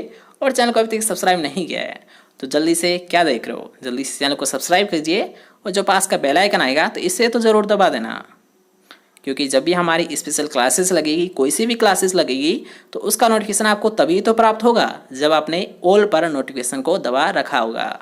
तो अगर जल्दी से आप जाइए चैनल को सब्सक्राइब और जो पास का बेल आइकन आएगा तो इसे ऑल पर ज़रूर दबा देना, जिससे जब भी हमारे कोई नई वीडियो अपलोड की जाए तो आपको सबसे पहले प्राप्त हो। नेक्स्ट क्वेश्चन आपसे पूछा गया है कि धान में खैरा रोग होता है। तो ये तो एक कॉमन क्वेश्चन है, आप सभी को पता है कि धान में खैरा रोग किस तत्व की कमी से होता है, ये होता है जिंक तत्व की कमी से होता है। लेकिन इसके साथ साथ आपको ये भी याद रखना है कि धान में जो खैरा रोग होता है इसका नियंत्रण किसके द्वारा किया जाता है, ये कैसा है, जिंक सल्फेट के द्वारा किया जाता है। किसके द्वारा किया जाता है, जिंक सल्फेट के द्वारा किया जाता है। नेक्स्ट क्वेश्चन आपसे पूछा गया है कि सोयाबीन की जल्दी पकने वाली किस्म कौन सी होती है, तो होती है JS 9305 होती है। अब हम बात करते हैं कि गेहूं फसल में चौड़ी पत्तीदार खरपतवारों को नियंत्रण करने हेतु किस शाकनाशी का प्रयोग किया जाता है। तो याद रखिए, यहाँ पर आपसे पूछा है गेहूं फसल में किसको नियंत्रित करना है, चौड़ी पत्तीदार खरपतवारों को आपको नियंत्रित करना है, तो आप किसका प्रयोग करोगे, तो हम यूज करेंगे मेटसल्फिरान मिथाइल का प्रयोग करेंगे। याद रखना, आप यहाँ पर ये क्वेश्चन में नहीं बता सकते, ये राइट आंसर आप नहीं बता सकते कि 2,4-D का हम प्रयोग करेंगे, क्योंकि यहाँ पर आपको स्पेशली क्रॉप के बारे में पूछा गया है। किस फसल में पूछा है, गेहूं फसल में। तो याद रखिए, गेहूं फसल में 2,4-D का प्रयोग हम नहीं करेंगे, बल्कि किसका प्रयोग करेंगे, मेटसल्फिरान मिथाइल का हम प्रयोग करेंगे। किसका प्रयोग करेंगे, याद रखिएगा, चौड़ी पत्तीदार खरपतवारों को नियंत्रित करने के लिए गेहूं फसल में ये कैसा है, मेटसल्फिरान मिथाइल का हम प्रयोग करेंगे। या फिर आप ये भी बता सकते हो कि सल्फोसल्फ्यूरान का हम प्रयोग करेंगे। ठीक है, मेटसल्फ्यूरान या फिर सल्फोसल्फ्यूरान का हम प्रयोग करेंगे। नेक्स्ट क्वेश्चन आपसे पूछा गया है कि अधिक जल बचत के लिए फसलों में सिंचाई विधि है, मतलब ऐसा कौन सा मेथड है, ऐसी कौन सी सिंचाई विधि है जिसमें सबसे अधिक पानी की बचत होती है। तो याद रखिएगा, यहाँ पर जो आपको आंसर बताया गया है ये बताया है ऑप्शंस के अकॉर्डिंग। ऑप्शंस जो यहाँ पर थे उसके अकॉर्डिंग तो राइट आंसर क्या है, फव्वारा मेथड, मतलब स्प्रिंकलर मेथड। लेकिन अगर हम बात करते हैं फव्वारा विधि से भी सबसे ज़्यादा जो बचत होती है, इससे भी ज़्यादा वो कौन से मेथड में होती है, वो होती है यहाँ ड्रिप मेथड में होती है। तो सबसे ज़्यादा जो जल की बचत होती है वो किस में होती है, ड्रिप मेथड में। उससे कम किस में होती है, फव्वारा विधि में होती है। ठीक है, याद रखिएगा। नेक्स्ट क्वेश्चन आपसे पूछा गया है, नेक्स्ट क्वेश्चन आपसे पूछा है फसलों में जीवन रक्षक सिंचाई व भूजल वृद्धि की जल संरक्षण की राजस्थान सरकार की योजना है। तो याद रखिएगा, इसके लिए एक योजना चलाई गई थी, वो कौन सी थी, खेतलाई योजना। कौन सी योजना चलाई गई थी, खेतलाई योजना। ठीक है, नेक्स्ट क्वेश्चन की हम बात करेंगे। तो नेक्स्ट क्वेश्चन आपसे पूछा है महाराष्ट्र के कोंकण क्षेत्र में एपिकोटाइल ग्राफ्टिंग का प्रयोग प्रवर्धन के लिए किया जाता है। ठीक है, यहाँ पर आपसे पूछा गया है कि एपिकोटाइल ग्राफ्टिंग किस फसल में यूज किया जाता है। तो याद रखिएगा, आपको स्पेशली ये क्वेश्चन पूछा जा सकता है कि आम में जो एपिकोटाइल ग्राफ्टिंग जो मेथड यूज करते हैं वो किस क्षेत्र में लिया जाता है, किस क्षेत्र में इसका प्रयोग किया जाता है। तो ये प्रयोग किया जाता है महाराष्ट्र के कोंकण क्षेत्र में। कहाँ पर लिया जाता है, आम में एपिकोटाइल ग्राफ्टिंग का प्रयोग ये किया जाता है महाराष्ट्र के कोंकण क्षेत्र में, इसका प्रयोग कैसा है। नेक्स्ट क्वेश्चन आपसे पूछा गया है कि फल सुषुप्तावस्था किस में पाई जाती है। तो याद रखिएगा, आंवले में फल सुषुप्तावस्था पाई जाती है। नेक्स्ट क्वेश्चन आपसे पूछा गया है कि बेर की किस्म अर्ली उमरान का चयन किया गया था, मतलब यहाँ जो अर्ली उमरान किस में निकाली गई थी, ये कहाँ से निकाली गई थी, तो ये निकाली गई थी गोधरा गुजरात से। याद रखिएगा अर्ली उमरान जो कि बेर की किस्म होती है, तो इसका चयन, इसका सिलेक्शन या फिर इसे जो निकाला गया था, ये निकाला गया था गोधरा गुजरात से। नेक्स्ट क्वेश्चन आपसे पूछा गया है कि अर्का मृदुला किसकी किस्म होती है, तो अर्का मृदुला किसकी होती है, अमरूद की एक मोस्ट पॉपुलर किस्म होती है। नेक्स्ट क्वेश्चन आपसे पूछा गया है कि भिंडी का बढ़वार काल होना चाहिए लंबा, गर्म और नम, यहाँ पर आपसे पूछा है नम, ठीक है। तो नेक्स्ट क्वेश्चन याद रखिएगा, एक वेरी वेरी इंपॉर्टेंट क्वेश्चन है, कैटफिश इकार विकार है। कैटफिश एक विकार है, यहाँ विकार मतलब फिजिकल डिसऑर्डर होता है। फिजिकल डिसऑर्डर क्या होता है, दैहिक व्याधि। मतलब यहाँ पर आपसे पूछा है जो कैटफिश होता है ये किस फसल का फिजिकल डिसऑर्डर होता है, दैहिक व्याधि होती है, तो ये होता है टमाटर फसल का होता है। किसका होता है, टमाटर फसल का होता है। नेक्स्ट क्वेश्चन आपसे पूछा गया है कि गुलाब का राष्ट्रीय पंजीकरण प्राधिकरण कहाँ पर स्थित है, तो ये स्थित है नई दिल्ली में। याद रखिएगा गुलाब का राष्ट्रीय पंजीकरण प्राधिकरण कहाँ पर स्थित है, नई दिल्ली में स्थित है। नेक्स्ट क्वेश्चन आपसे पूछा गया है कि एगमार्क कानून कहाँ पर बनाया गया था, तो ये कब बनाया गया था। सबसे पहले हम बात करेंगे कि कब बनाया गया था, तो ये बनाया गया था 1937 में। और कहाँ पर बनाया गया था, ये बनाया गया था नागपुर महाराष्ट्र में। याद रखिएगा ये क्वेश्चन आपसे अभी रिसेंटली एग्जाम में पूछा गया है कि एगमार्क कानून कब बनाया गया था, 1937 में। कहाँ पर बनाया गया था, नागपुर महाराष्ट्र में बनाया गया था। नेक्स्ट क्वेश्चन आपसे पूछा गया है पेक्टिन की मात्रा ज्ञात की जाती है, तो पेक्टिन की मात्रा के लिए जो टेस्ट किया जाता है वो क्या है, एल्कोहल टेस्ट। कौन सा टेस्ट किया जाता है, ये क्या है, एल्कोहल टेस्ट किया जाता है। नेक्स्ट क्वेश्चन आपसे पूछा गया है कि विथानिन किसमें पाया जाता है, तो विथानिन सोमनीफेरा। आप तो नाम से ही स्पष्ट हो गया है इसका तो कि विथानिन किसमें पाया जाता है, विथानिया सोमनीफेरा में पाया जाता है, मतलब अश्वगंधा में पाया जाता है। किसमें पाया जाता है विथानिन, अश्वगंधा में पाया जाता है। और अश्वगंधा का वानस्पतिक नाम क्या होता है, विथेनिया सोमनीफेरा। ओके, नेक्स्ट हम बात करेंगे। नेक्स्ट क्वेश्चन आपसे पूछा गया राष्ट्रीय बीज अधिनियम। राष्ट्रीय बीज अधिनियम किस वर्ष घोषित किया गया था, मतलब जो पॉलिसी है ये कब दी गई थी, ठीक है। तो आपको बताया गया था जो नेशनल सीड पॉलिसी है ये कब दी गई थी, ये दी गई थी 2002 में दी गई थी। नेक्स्ट क्वेश्चन आपसे पूछा गया है कि एनीमोमीटर द्वारा क्या मापा जाता है, एनीमोमीटर द्वारा क्या मापा जाता है, तो ये मापा जाता है वायु गति। और अगर आपसे पूछता है विंड वैन, तो विंड वैन के द्वारा क्या मापा जाता है, वायु दिशा। वायु दिशा विंड वैन के द्वारा, एनीमोमीटर के द्वारा वायु गति, ठीक है। नेक्स्ट क्वेश्चन की हम बात करते हैं। नेक्स्ट क्वेश्चन आपसे पूछा है खेत में जल उपयोग क्षमता की गणना किस सूत्र से की जाती है, तो वो की जाती है आर्थिक उपज बटा जल उपयोग क्षमता। किससे की जाती है, याद रखिएगा खेत में जल उपयोग क्षमता ये की जाती है आर्थिक उपज बटा जल उपयोग क्षमता से की जाती है। ओके, नेक्स्ट क्वेश्चन की हम बात करते हैं। नेक्स्ट क्वेश्चन आपसे पूछा गया है कि एसआरआई तकनीक कौन सी फसल में इस्तेमाल की जाती है, तो आप सभी को पता है कि एसआरआई जो टेक्निक है, जो तकनीक है, ये किस फसल से संबंध रखती है, ये रखती है धान फसल से। किस फसल से संबंध होता है, यहाँ एसआरआई मेथड का ये होता है धान फसल से। और इसकी फुल फॉर्म क्या होती है, ये होती है system of rice intensification. SRI की फुल फॉर्म क्या होती है, system of rice intensification. Next question आपसे पूछा गया है कि टमाटर में फलों का यहाँ पर फसलों नहीं बल्कि फलों का लाल रंग किस पदार्थ की उपस्थिति के कारण होता है। तो याद रखिएगा टमाटर में जो फलों का लाल रंग होता है ये किसके कारण होता है, ये होता है लाइकोपीन नामक वर्णक के कारण होता है। किसके कारण होता है, लाइकोपीन नामक वर्णक के कारण होता है, ठीक है। नेक्स्ट पूछा गया है कि धान, गेहूं और मूंग गर्मी फसल चक्र की चक्रीय तीव्रता क्या है। मतलब यहाँ पर आपको एक वर्ड दे रखा है कि चक्रीय तीव्रता। चक्रीय तीव्रता का मतलब होता है क्रॉपिंग इंटेंसिटी, आपको यहाँ पर पूछा गया है। अब आपको इस क्वेश्चन को निकालने से पहले आपको इसका फॉर्मूला याद होना चाहिए। तो इसका फॉर्मूला हमने आपको पहले भी बताया था, आप एक और बार देख लीजिए कि यहाँ पर जितनी भी जो फसलें हैं, ठीक है, यहाँ पर जितनी भी जो फसलें दे रखी है आपको उनको ऊपर लिख देना है, मल्टीप्लाई आपको 100 करना है, और नीचे आपको कितने वर्ष में ये फसलें ली गई है वो आपको लिख देना है।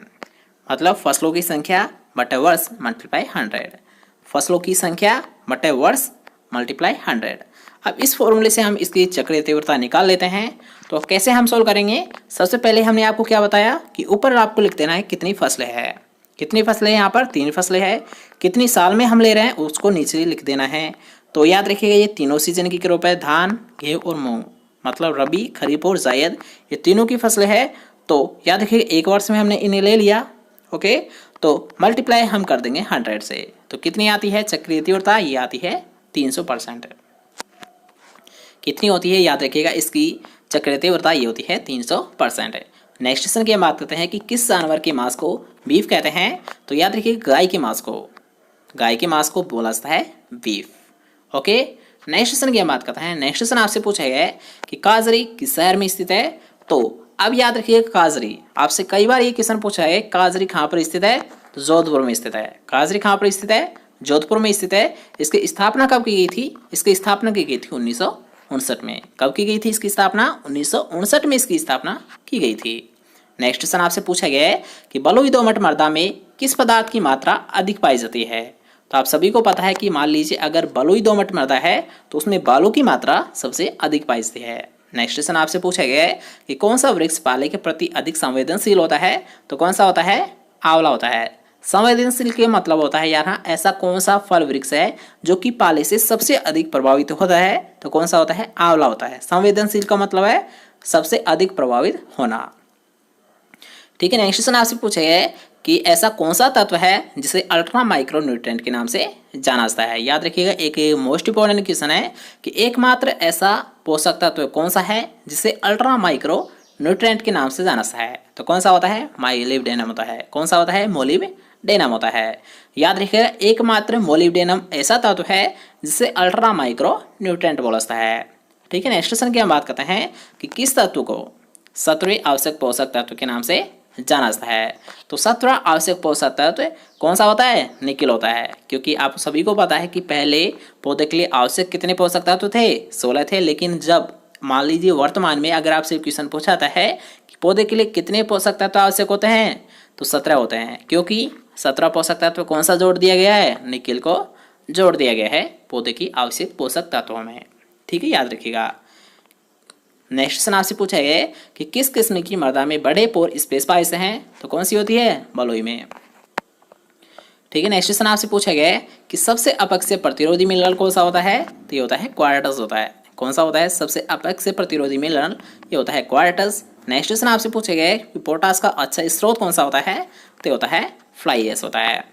नेक्स्ट क्वेश्चन आपसे पूछा गया है कि कौन सा मृदा ऑर्डर भारत में सबसे ज्यादा क्षेत्र में पाया जाता है। तो याद रखिएगा आपसे पूछा है मृदा ऑर्डर। ठीक है, तो सबसे ज्यादा कौन सा होता है, इंसेप्टिसोल्स होता है। कौन सा होता है, मृदा ऑर्डर भारत में सबसे ज्यादा क्षेत्रफल पर, तो होता है इंसेप्टिसोल्स। और अगर आपसे पूछता है राजस्थान में सबसे ज्यादा, तो राजस्थान में होता है एरिडीसोल्स। कौन सा होता है, याद रखना राजस्थान में सबसे ज्यादा क्षेत्रफल पाई जाने वाला ये होता है एरिडीसोल्स। और भारत में कौन सा होता है, इंसेप्टिसोल्स होता है। नेक्स्ट क्वेश्चन आपसे पूछा गया है कि कर्ण 3 किस फसल की किस्म है। तो ये होती है जौ की होती है। कर्ण 3 किसकी किस्म होती है, जो की होती है। नेक्स्ट क्वेश्चन है जो कि यार एक वेरी इंपॉर्टेंट क्वेश्चन है, ग्वार फसल की किस्म कौन सी होती है। तो होती है RGC 936। कौन सी होती है ग्वार फसल की किस्म, ये होती है RGC 936 होती है। नेक्स्ट क्वेश्चन आपसे पूछा गया है कि किस फसल के चारे की प्रारंभिक वृद्धि अवस्था में HCN की मात्रा अधिकतम होती है। HCN की मात्रा पूछी गई है। HCN होता क्या है, हाइड्रोसाइनिक अम्ल। क्या होता है HCN, ये होता है हाइड्रोसाइनिक अम्ल। और ऐसी कौन सी फसल है जिसमें प्रारंभिक वृद्धि अवस्था में HCN होता है, तो होता है ज्वार फसल होती है। ठीक है, और HCN को यहाँ हाइड्रोसाइनिक अम्ल तो बोला ही जाता है। इसके साथ साथ एक और आपका यानी इसका एक और नाम होता है प्रोसिक अम्ल। इसके एक और नाम होता है, याद रखिएगा, HCN का प्रोसिक अम्ल। और एक और नाम होता है इसका धुरीन। मतलब इसके टोटल नाम कितने हो गए, 3-4 नाम हो गए कि HCN को हाइड्रोसाइनिक अम्ल के तो नाम से जाना ही जाता है। इसके साथ धुरीन और प्रोसिक अम्ल के नाम से भी इसे जाना जाता है। HCN को धुरीन या प्रोसिक अम्ल के नाम से भी जाना जाता है। और HCN, धुरीन या फिर प्रोसिक अम्ल किस में पाया जाता है, ज्वार फसल में पाया जाता है।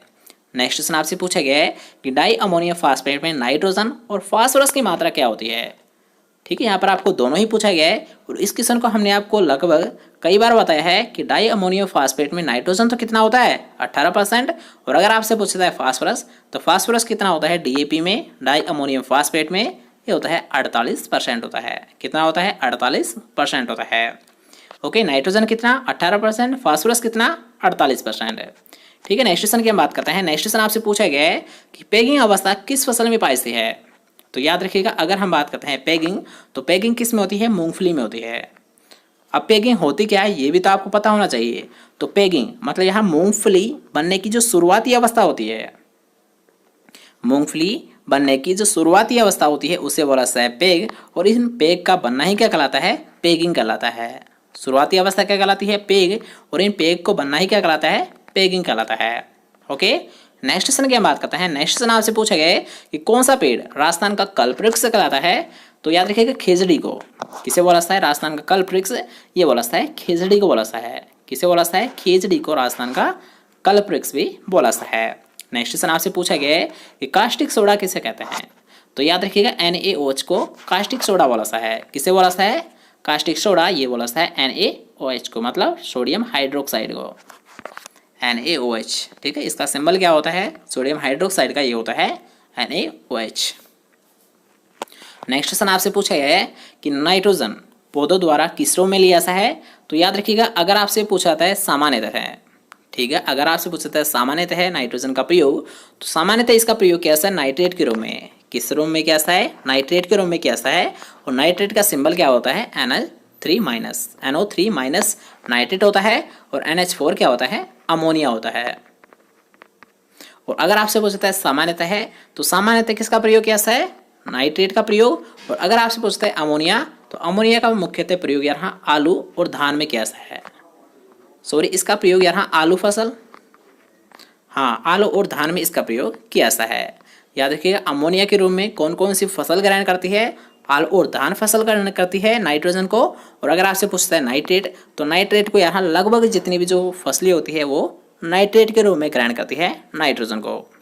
ठीक है, याद रखिएगा। नेक्स्ट क्वेश्चन की हम बात करते हैं कि कौन सा उर्वरक एमाइड एवं कार्बनिक उर्वरक के नाम से भी जाना जाता है।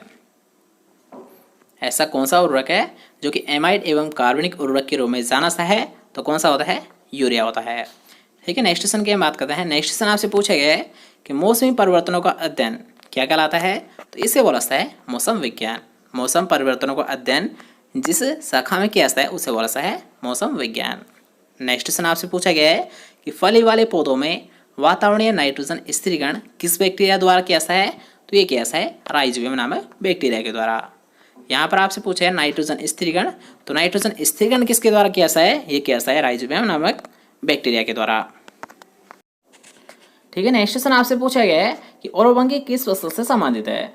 तो याद रखिएगा अभी हमने आपको बताया था कि ओरोबंकी एक प्लांट पैरासाइटी वीड होता है, किस फसल का होता है, सरसों का होता है। ठीक है, नेक्स्ट क्वेश्चन की हम बात करते हैं। नेक्स्ट क्वेश्चन आपसे पूछा गया है कि हाइग्रोमीटर किसे नापने के लिए प्रयोग करते हैं। तो याद रखिएगा अगर आपसे पूछता है हाइग्रोमीटर, तो किसे नापने के लिए इसका प्रयोग करते हैं, ये प्रयोग करते हैं नमी का। ठीक है, याद रखिएगा कि हाइग्रोमीटर का प्रयोग किसको नापने के लिए किया जाता है, ये किया जाता है नमी का। ठीक है, नेक्स्ट क्वेश्चन से आपसे पूछा गया है कि मृदा में फील्ड कैपेसिटी पर नमी मापी जाती है, मतलब कितने समय में मापी जाती है। तो अब यहाँ पर याद रखिएगा फील्ड कैपेसिटी होती क्या है, ये आपको पता होना चाहिए। तो मान लीजिए आपने किसी फील्ड में आज आपने सिंचाई कर दी है, तो याद रखिएगा सिंचाई करने के 48 से 72 घंटे के बाद जो खेत में जो नमी शेष रह जाती है, तो उसे बोला जाता है फील्ड कैपेसिटी। 48 से 72 घंटे के बाद खेत में जो नमी शेष रह जाती है उसे बोला जाता है फील्ड कैपेसिटी। ठीक है, याद रखिएगा। नेक्स्ट क्वेश्चन आपसे पूछा गया है कि कौन सी फसल हरी खाद के रूप में प्रयोग की जाती है। तो कौन सी फसल को लिया जाता है, याद रखिएगा हरी खाद मतलब ग्रीन मैन्यूर के रूप में वो लिया जाता है ढेंचा को। और ढेंचा का वानस्पतिक नाम क्या होता है, सस्पेनिया एस्कुलेटा। क्या होता है, सस्पेनिया एस्कुलेटा। नेक्स्ट क्वेश्चन आपसे पूछा गया है कि गन्ना किस परिवार से संबंधित है। तो याद रखिए गन्ना का परिवार कौन सा होता है, वो होता है ग्रेमनी। नेक्स्ट क्वेश्चन आपसे पूछा गया है कि एरोइंग किससे संबंधित है। तो याद रखिएगा एरोइंग, तो एरोइंग का मतलब होता है गन्ने में फूल आना। अब यहाँ पर याद रखिए गन्ने का जो पुष्पक्रम होता है उसे बोला जाता है एरो, और इस एरो का निकलना ही क्या कहलाता है, एरोइंग कहलाता है। याद रखिएगा आप ऐसे भी इसका राइट आंसर दे सकते हो कि एरोइंग किससे संबंधित है, गन्ने से संबंधित है। एरोइंग होती क्या है, गन्ने में फूल आना क्या कहलाता है, एरोइंग कहलाता है। ठीक है, दोनों टाइम में आप इसका राइट आंसर दे सकते हो। नेक्स्ट क्वेश्चन आपसे पूछा गया है राजस्थान का भौगोलिक क्षेत्रफल कितना होता है। तो ये होता है 3,42,239 वर्ग किलोमीटर। कितना होता है, याद रखिएगा राजस्थान का भौगोलिक क्षेत्रफल ये होता है 3,42,239 वर्ग किलोमीटर। नेक्स्ट क्वेश्चन आपसे पूछा गया है कि बेर की व्यावसायिक प्रवर्धन विधि कौन सी होती है। तो कौन सी होती है, यहाँ रिंग मतलब वलय तथा टीकलिकाएं। जैसे कि हमने आपको अभी बताया था कि याद रखिएगा बेर में जो प्रवर्धन विधि होती है कौन कौन सी होती है, एक होती है रिंग, एक होती है टी। रिंग एंड टी कलिकाइन के द्वारा यहाँ बेर का प्रवर्धन किया सा है। नेक्स्ट क्वेश्चन हम बात करेंगे। तो नेक्स्ट क्वेश्चन आपसे पूछा गया है कि गोवंश की कौन सी नस्ल है, गोवंश की कौन सी नस्ल द्विप्रयोजनीय नस्ल है। तो हमने आपको यहाँ पर एक बात बताई थी कि थारपारकर के बारे में याद रखना, कई बार आपसे एग्जाम में पूछा गया है कि थारपारकर के बारे में आपसे कई बार एग्जाम में पूछा गया है कि थारपारकर क्या होती है, डबल पर्पज के लिए पाली जाती है, मतलब गाय की एक द्विप्रयोजनीय नस्ल होती है। नेक्स्ट क्वेश्चन की हम बात करते हैं कि दुर्गापुरा मधु किस फसल की उन्नत किस्म है। तो दुर्गापुरा किसकी होती है, ये होती है खरबूजा की होती है, खरबूज की होती है, जो कि कहाँ से निकाली गई थी, ये निकाली गई थी दुर्गापुरा से। नेक्स्ट क्वेश्चन की हम बात करते हैं। नेक्स्ट क्वेश्चन आपसे पूछा गया है कि राजस्थान के शुष्क क्षेत्रों में किस प्रकार का मृदा अपरदन मुख्य समस्या होता है। तो ये होता है वायु, क्योंकि यहाँ शुष्क क्षेत्रों की पूछा जा रहा है। तो शुष्क क्षेत्रों में अगर मान लीजिए तेज हवा चलेगी तो उससे क्या होगा, मृदा एक जगह से दूसरी जगह चली जाएगी, मतलब किस प्रकार का अपरदन हो रहा है, वायु अपरदन हो रहा है। ठीक है, तो शुष्क क्षेत्रों में पूछाता है तो सबसे ज़्यादा कौन सा अपरदन होता है, वायु अपरदन होता है। नेक्स्ट क्वेश्चन आपसे पूछा गया है कि गाय तथा भैंस में होने वाले गलघोटू रोग के लिए कौन सा जीवाणु उत्तरदायी होता है। तो याद रखिएगा, अगर आपसे पूछा जाए गाय और भैंस में गलघोटू रोग, तो ये होता है पास्चुरेला नामक स्पीसीज के द्वारा। किसके द्वारा होता है, पास्चुरेला स्पीसीज के द्वारा। और अगर आपको स्पेशली पूछाता है गाय के लिए, तो गाय के लिए पास्चुरेला बोविसेप्टिका, और अगर आपसे पूछता है भैंस के लिए, तो भैंस के लिए यहाँ पास्चुरेला बोविसेप्टिका। याद रखिएगा, दोनों में थोड़ा सा डिफरेंस है कि गलघोटू रोग के बारे में आपसे पूछाता है गाय में, तो गाय में तो किसके द्वारा होता है, पास्चुरेला बोविसेप्टिका के द्वारा होता है। किसके द्वारा, बोविसेप्टिका के द्वारा होता है। और अगर आपसे पूछता है भैंस में गलघोटू रोग, तो ये होता है पास्चुरेला नामक स्पीसीज के द्वारा, मतलब पास्चुरेला बुबेलिसेप्टिका के द्वारा होता है। किसके द्वारा, बुबेलिसेप्टिका के द्वारा होता है। ठीक है, याद रखिएगा। नेक्स्ट क्वेश्चन आपसे पूछा गया है कि वर्षाकालीन भिंडी हेतु उपयुक्त बीज दर कितनी होती है। तो होती है 10 से 12 किलोग्राम प्रति हेक्टेयर। वर्षाकालीन भिंडी हेतु सीड रेट क्या होती है, ये होती है 10 से 12 किलोग्राम प्रति हेक्टेयर। नेक्स्ट क्वेश्चन आपसे पूछा गया है, श्वेत गेंडार किस फसल का मुख्य नासी कीट होता है। तो ये होता है, याद रखिएगा, मूंगफली का। किसका होता है श्वेत गेंडार, ये होता है मूंगफली का होता है। नेक्स्ट क्वेश्चन आपसे पूछा गया है कि भैंस की जाफराबादी नस्ल का ग्रह क्षेत्र कौन सा होता है। तो ये होता है काठियावाड़ गुजरात। याद रखिएगा कि भैंस की जाफराबादी नस्ल का ग्रह क्षेत्र कौन सा होता है, काठियावाड़ गुजरात होता है। नेक्स्ट क्वेश्चन आपसे पूछा गया है कि आम, संतरा तथा सेब में पकने से पूर्व फल गिरने से रोकने के लिए कौन से वृद्धि नियामक प्रयोग करते हैं। तो याद रखिएगा, यहाँ पर आपसे पूछा है वृद्धि नियामक कौन से हार्मोन का प्रयोग कैसा है। तो ये कैसा है, ऑक्सिन, और ऑक्सिन में कौन सा, नेफ्थलिक एसिड का प्रयोग कैसा है। याद रखिएगा, आम, संतरा और सेब में पकने से पूर्व फल को गिरने से रोकने के लिए किसका प्रयोग कैसा है, ऑक्सिन का प्रयोग कैसा है, और ऑक्सिन में किसका प्रयोग कैसा है, नेफ्थलिक एसिड का प्रयोग कैसा है। नेक्स्ट क्वेश्चन आपसे पूछा गया है कपास किस कुल का पौधा होता है। तो याद रखिएगा, कपास का कुल कौन सा होता है, मालवेसी। यहाँ पर आपको याद रखना है कपास का कुल तो कौन सा होता है, मालवेसी। ठीक है, कपास या फिर पूछ लिया है आपसे भिंडी, तो इन दोनों का ही कुल कौन सा होता है, मालवेसी होता है। कपास या भिंडी दोनों का कुल कौन सा होता है, मालवेसी होता है।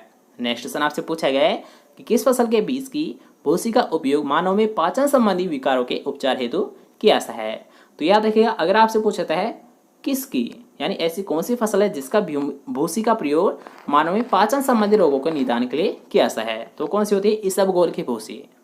याद रखिएगा, कल आपको बताया गया था कि इसबगोल की यहाँ भूसी का भी हम प्रयोग करते हैं और बीज का भी हम प्रयोग करते हैं। तो भूसी का जो प्रयोग कैसा है, ये कैसा है, मानव में पाचन संबंधी विकारों को नष्ट करने के लिए। ठीक है, नेक्स्ट क्वेश्चन की हम बात करते हैं। तो नेक्स्ट क्वेश्चन आपसे पूछा गया है कि रूबी किस फल की उन्नत प्रजाति होती है, मतलब वेराइटी होती है, ये होती है अनार की होती है। रूबी किस फल की उन्नत किस्म होती है, ये होती है यहाँ अनार की होती है।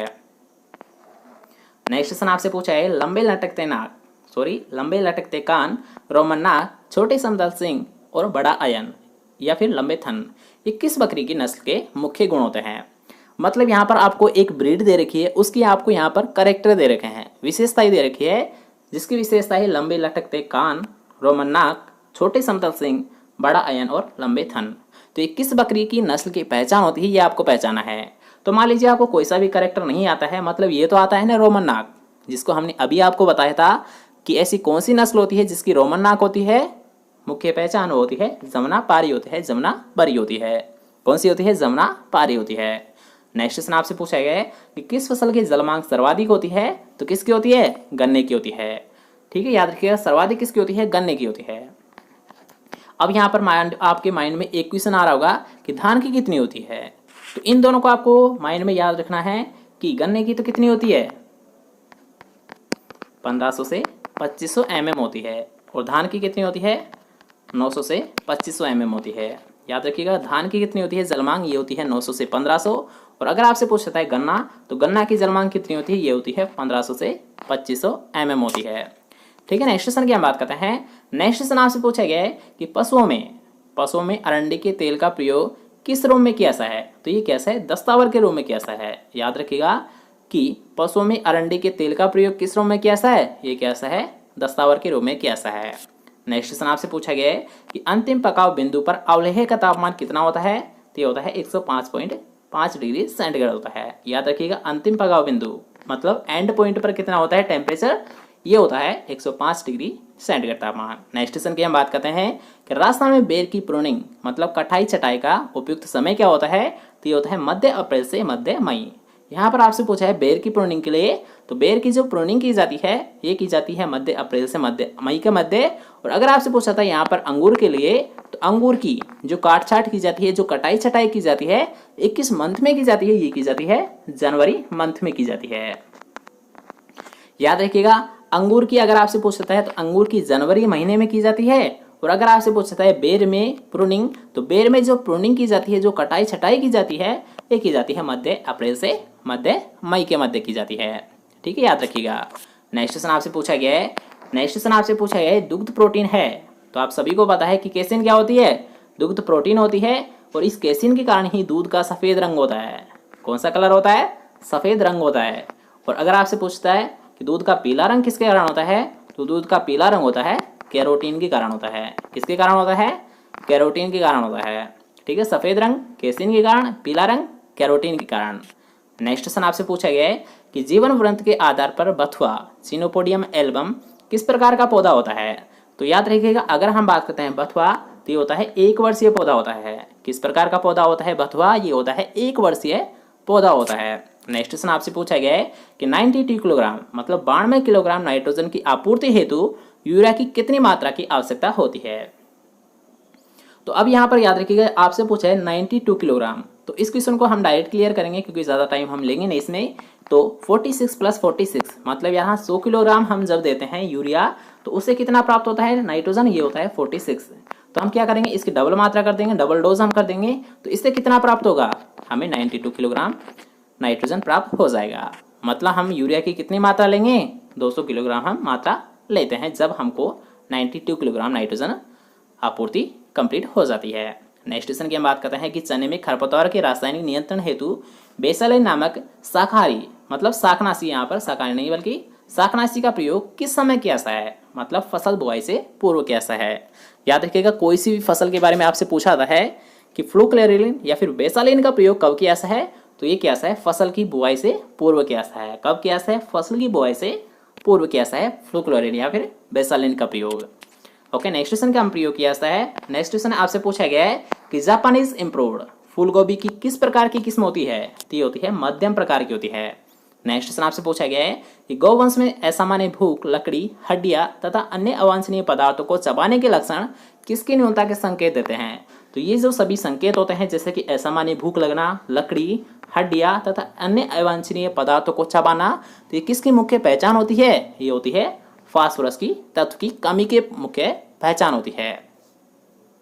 नेक्स्ट क्वेश्चन आपसे पूछा गया है कि गन्ने की बुआई हेतु प्रयोग में लाई जाने वाले टुकड़ों पर कितनी कलिकाएं होती है, कितनी आंखें होनी चाहिए। तो ये होनी चाहिए यहाँ 3 आंखें। अब यहाँ पर आप बोलोगे कि 2 आंखें भी होती है, तो याद रखिएगा यहाँ पर आपसे पूछा है सबसे ज्यादा जो प्रयोग कैसा है वो कितनी आंख वाले टुकड़ों का प्रयोग कैसा है, तो वो कैसा है 3 आंख वाले टुकड़ों का प्रयोग कैसा है। अगर आपसे पूछता है सबसे ज्यादा प्रयोग, तो सबसे ज्यादा जो प्रयोग कैसा है ये कैसा है 3 आंख वाले टुकड़ों का। वैसे सामान्यतः जो प्रयोग कैसा है ये 2 का भी कैसा है और 3 आंख वाले टुकड़ों का भी किया जा सकता है। ठीक है, याद रखिएगा ये क्वेश्चन के ऊपर डिपेंड करता है कि आपका राइट आंसर होगा क्या। ठीक है, नेक्स्ट क्वेश्चन की हम बात करते हैं। नेक्स्ट क्वेश्चन आपसे पूछा गया है कि बीज का वास्तविक मान किस पर निर्भर करता है। तो याद रखिए वास्तविक मान मतलब रियल वैल्यू, वास्तविक मान मतलब रियल वैल्यू। और रियल वैल्यू का हमने आपको एक फॉर्मूला बताया था कि germination percentage multiply purity percentage बटा 100। Germination percentage multiply purity percentage बटे 100, मतलब यहाँ रियल वैल्यू या फिर वास्तविक मान यहाँ जर्मिनेशन और प्योरिटी इन दोनों पर निर्भर करता है। तो राइट आंसर कौन सा है, याद रखिएगा फर्स्ट ऑप्शन। मतलब यहाँ पर आपको दे रखा है कि बीज की अंकुरण प्रतिशतता एवं बीज की शुद्धता पर निर्भर करता है। ठीक है, नेक्स्ट क्वेश्चन की हम बात करते हैं कि तेल तथा रेशा दोनों का उत्पादन देने वाली फसल कौन सी होती है, तो होती है अलसी होती है। याद रखिएगा तेल और रेशा इन दोनों का उत्पादन देने वाली फसल कौन सी होती है, अलसी होती है। नेक्स्ट क्वेश्चन है जिसमें आपसे पूछा गया गौवंश में अत्यधिक ज्वर और खूनी दस्त किस रोग के लक्षण होते हैं। तो ये होते हैं यार रिंडरपेस्ट के होते हैं। ऐसा कौन सा रोग होता है जिसमें अत्यधिक ज्वर और खूनी दस्त रोग हो जाते हैं, तो कौन सा होता है, रिंडरपेस्ट होता है। नेक्स्ट क्वेश्चन है जो कि एक कॉमन क्वेश्चन है कि CRI अवस्था किस फसल से संबंधित है, तो होती है यहाँ क्राउन रूट इनिशिएशन। और किससे संबंध रखती है, ये गेहूं से संबंध रखती है। याद रखना CRI की फुल फॉर्म क्या होती है, क्राउन रूट इनिशिएशन। और क्राउन रूट इनिशिएशन का संबंध किससे होता है, गेहूं फसल से होता है। नेक्स्ट क्वेश्चन की हम बात करेंगे। नेक्स्ट क्वेश्चन आपसे पूछा गया है कि वर्गाकार पद्धति की तुलना में उद्यान में फल वृक्ष लगाने की षटकोणीय विधि में कितने अधिक पौधे लगाए जा सकते हैं। तो याद रखेंगे यहाँ पर आपसे तुलना की जा रही है वर्गाकार पद्धति से षटभुजाकार की, यानी षटकोणीय विधि की तुलना की जा रही है। तो कितने अधिक पौधे लगाए जा सकते हैं, 15% अधिक पौधे लगाए जा सकते हैं। नेक्स्ट क्वेश्चन की हम बात करते हैं। नेक्स्ट क्वेश्चन आपसे पूछा गया है कि कौन सा द्वितीयक भूपरिष्करण का उदाहरण नहीं है, तो कौन सा नहीं है, गहरी जुताई। ठीक है, ये ऑप्शंस के ऊपर डिपेंड करता है। नेक्स्ट क्वेश्चन आपसे पूछा गया है कि राजस्थान में कौन सा मानसून वर्षा लाता है। मतलब यहाँ पर राजस्थान में जो वर्षा होती है वो किस मानसून से होती है, तो होती है यहाँ दक्षिणी पश्चिमी मानसून से होती है। किस मानसून से होती है, दक्षिणी पश्चिमी मानसून से होती है। ठीक है, नेक्स्ट क्वेश्चन की हम बात करते हैं। नेक्स्ट क्वेश्चन आपसे पूछा गया है कि शुष्क प्रदेश की वार्षिक वर्षा कितनी होती है। तो याद रखिएगा अगर आपसे पूछे तो शुष्क प्रदेश, तो याद रखना जो प्रदेश होते हैं, ड्राई एरियाज होते हैं, तो वहाँ पर कितनी होती है एवरेज रेनफॉल, ये होती है 400 mm से भी कम होती है। कितनी होती है, 400 mm से भी कम होती है।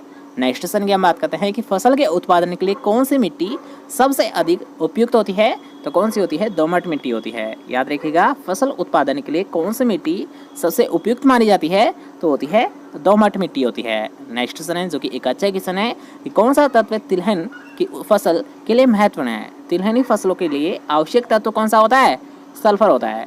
और ये आपको बताया भी था कि ऑयल सिंथेसिस के बारे में, कि अगर मान लीजिए आपको कभी भी क्वेश्चन पूछ लिया जाता है कि ऑयल सिंथेसिस के लिए मतलब तेल के निर्माण के लिए कौन सा तत्व आवश्यक होता है, तो कौन सा होता है, सल्फर तत्व होता है। ठीक है, नेक्स्ट क्वेश्चन की हम बात करेंगे कि गीली जुताई किस फसल से संबंधित है। तो याद रखिएगा गीली जुताई ये होती है धान फसल से संबंधित होती है, चावल फसल से संबंधित होती है, क्योंकि इसमें एक क्रिया की जाती है पडलिंग, और इस पडलिंग को याद रखना गीली जुताई के नाम से भी जाना जाता है। ओके, नेक्स्ट क्वेश्चन की हम बात करते हैं कि हरित वाली किसका रोग है। तो हरित वाली रोग होता है बाजरे का होता है। किसका होता है, बाजरे का होता है। नेक्स्ट क्वेश्चन आपसे पूछा गया है कि गेहूं की बीज दर क्या होती है। तो याद रखिएगा गेहूं की जो बीज दर रखी जाती है ये कितनी रखी जाती है, ये रखी जाती है 100 से 125 किलोग्राम प्रति हेक्टेयर। कितनी रखी जाती है, याद रखिएगा गेहूं की बीज दर ये रखी जाती है 100 से 125 किलोग्राम प्रति हेक्टेयर। नेक्स्ट क्वेश्चन आपसे पूछा गया है कि मूंग का वाणिज्यिक नाम क्या होता है। तो ये मूंग का जो वाणिज्यिक नाम होता है ये होता है विग्ना रेडिएटा। अब यहाँ पर याद रखना आपको कंफ्यूज हो सकता है कि एक होता है मूंग का, एक होता है उड़द का। तो याद रखिएगा मूंग का तो वाणिज्यिक नाम क्या होता है, विग्ना रेडिएटा होता है, और उड़द का क्या होता है, विग्ना मूंगो होता है।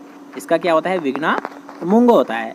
मतलब यहाँ पर याद थोड़ा सा डिफरेंट होता है, क्योंकि मूंग का मूंगो नहीं होता बल्कि क्या होता है, रेडिएटा होता है, और उड़द का क्या होता है, विग्ना मूंगो होता है। याद रखिएगा, ठीक है, कंफ्यूज आपको बिल्कुल भी नहीं होना है कि मूंग का क्या होता है, विग्ना रेडिएटा, उड़द का क्या होता है, विग्ना मूंगो होता है। ठीक है, याद रखिएगा। नेक्स्ट क्वेश्चन की हम बात करते हैं। नेक्स्ट क्वेश्चन आपसे पूछे गए किस फसल में प्रोटीन का अंश सर्वाधिक होता है। तो कौन सी फसल होती है जिसमें प्रोटीन सबसे ज़्यादा पाया है, तो होती है सोयाबीन होता है। कितना पाया है इसमें प्रोटीन, ये होता है 45% होता है। ठीक है, यहाँ पर आपसे पूछा है प्रोटीन, तो प्रोटीन तो कितना होता है सोयाबीन में, 45% होता है। और अगर आपसे यहाँ पर पूछा आता है तेल की मात्रा, तो तेल की मात्रा कितनी होती है सोयाबीन में, ये होती है 20% होती है, 20% होती है। ठीक है, दोनों को याद रखिएगा। नेक्स्ट क्वेश्चन आपसे पूछा गया है रेटूनिंग किस फसल से संबंधित है। तो याद रखिएगा अगर आपसे पूछा है रेटूनिंग का मतलब होता है पेड़ी की फसल लेना। ठीक है, याद रखिएगा पेड़ी की फसल को ही याद रखा रेटूनिंग के नाम से जाना सा है। और रेटूनिंग का संबंध किस फसल से होता है, गन्ने से संबंध होता है। किस फसल से संबंधित होता है, ये होता है गन्ने से संबंध होता है। नेक्स्ट क्वेश्चन आपसे पूछा गया है वाणिज्यिक काश्त या फसल उत्पादन के लिए किस वर्ग के बीज जारी किए जाते हैं। याद रखिएगा, वाणिज्यिक काश्त या फसल उत्पादन के लिए किस वर्ग के। वाणिज्यिक काश्त का मतलब होता है सबसे ज़्यादा किस बीज का उत्पादन लिया जाता है। तो कौन सा बीज होता है? प्रमाणित बीज होता है। प्रमाणित बीज कौन सा होता है? जिसे यहाँ किसान उत्पादन करते हैं। किसान को कौन सा बीज दिया जाता है? प्रमाणित बीज दिया जाता है। और याद रखना, प्रमाणित बीज को ही सबसे ज़्यादा ग्रो किया जाता है। इसलिए याद रखना, वाणिज्यिक काश्त या फसल उत्पादन के लिए सबसे ज़्यादा कौन से बीज को काम में लिया जाता है? प्रमाणित बीज को काम में लिया जाता है।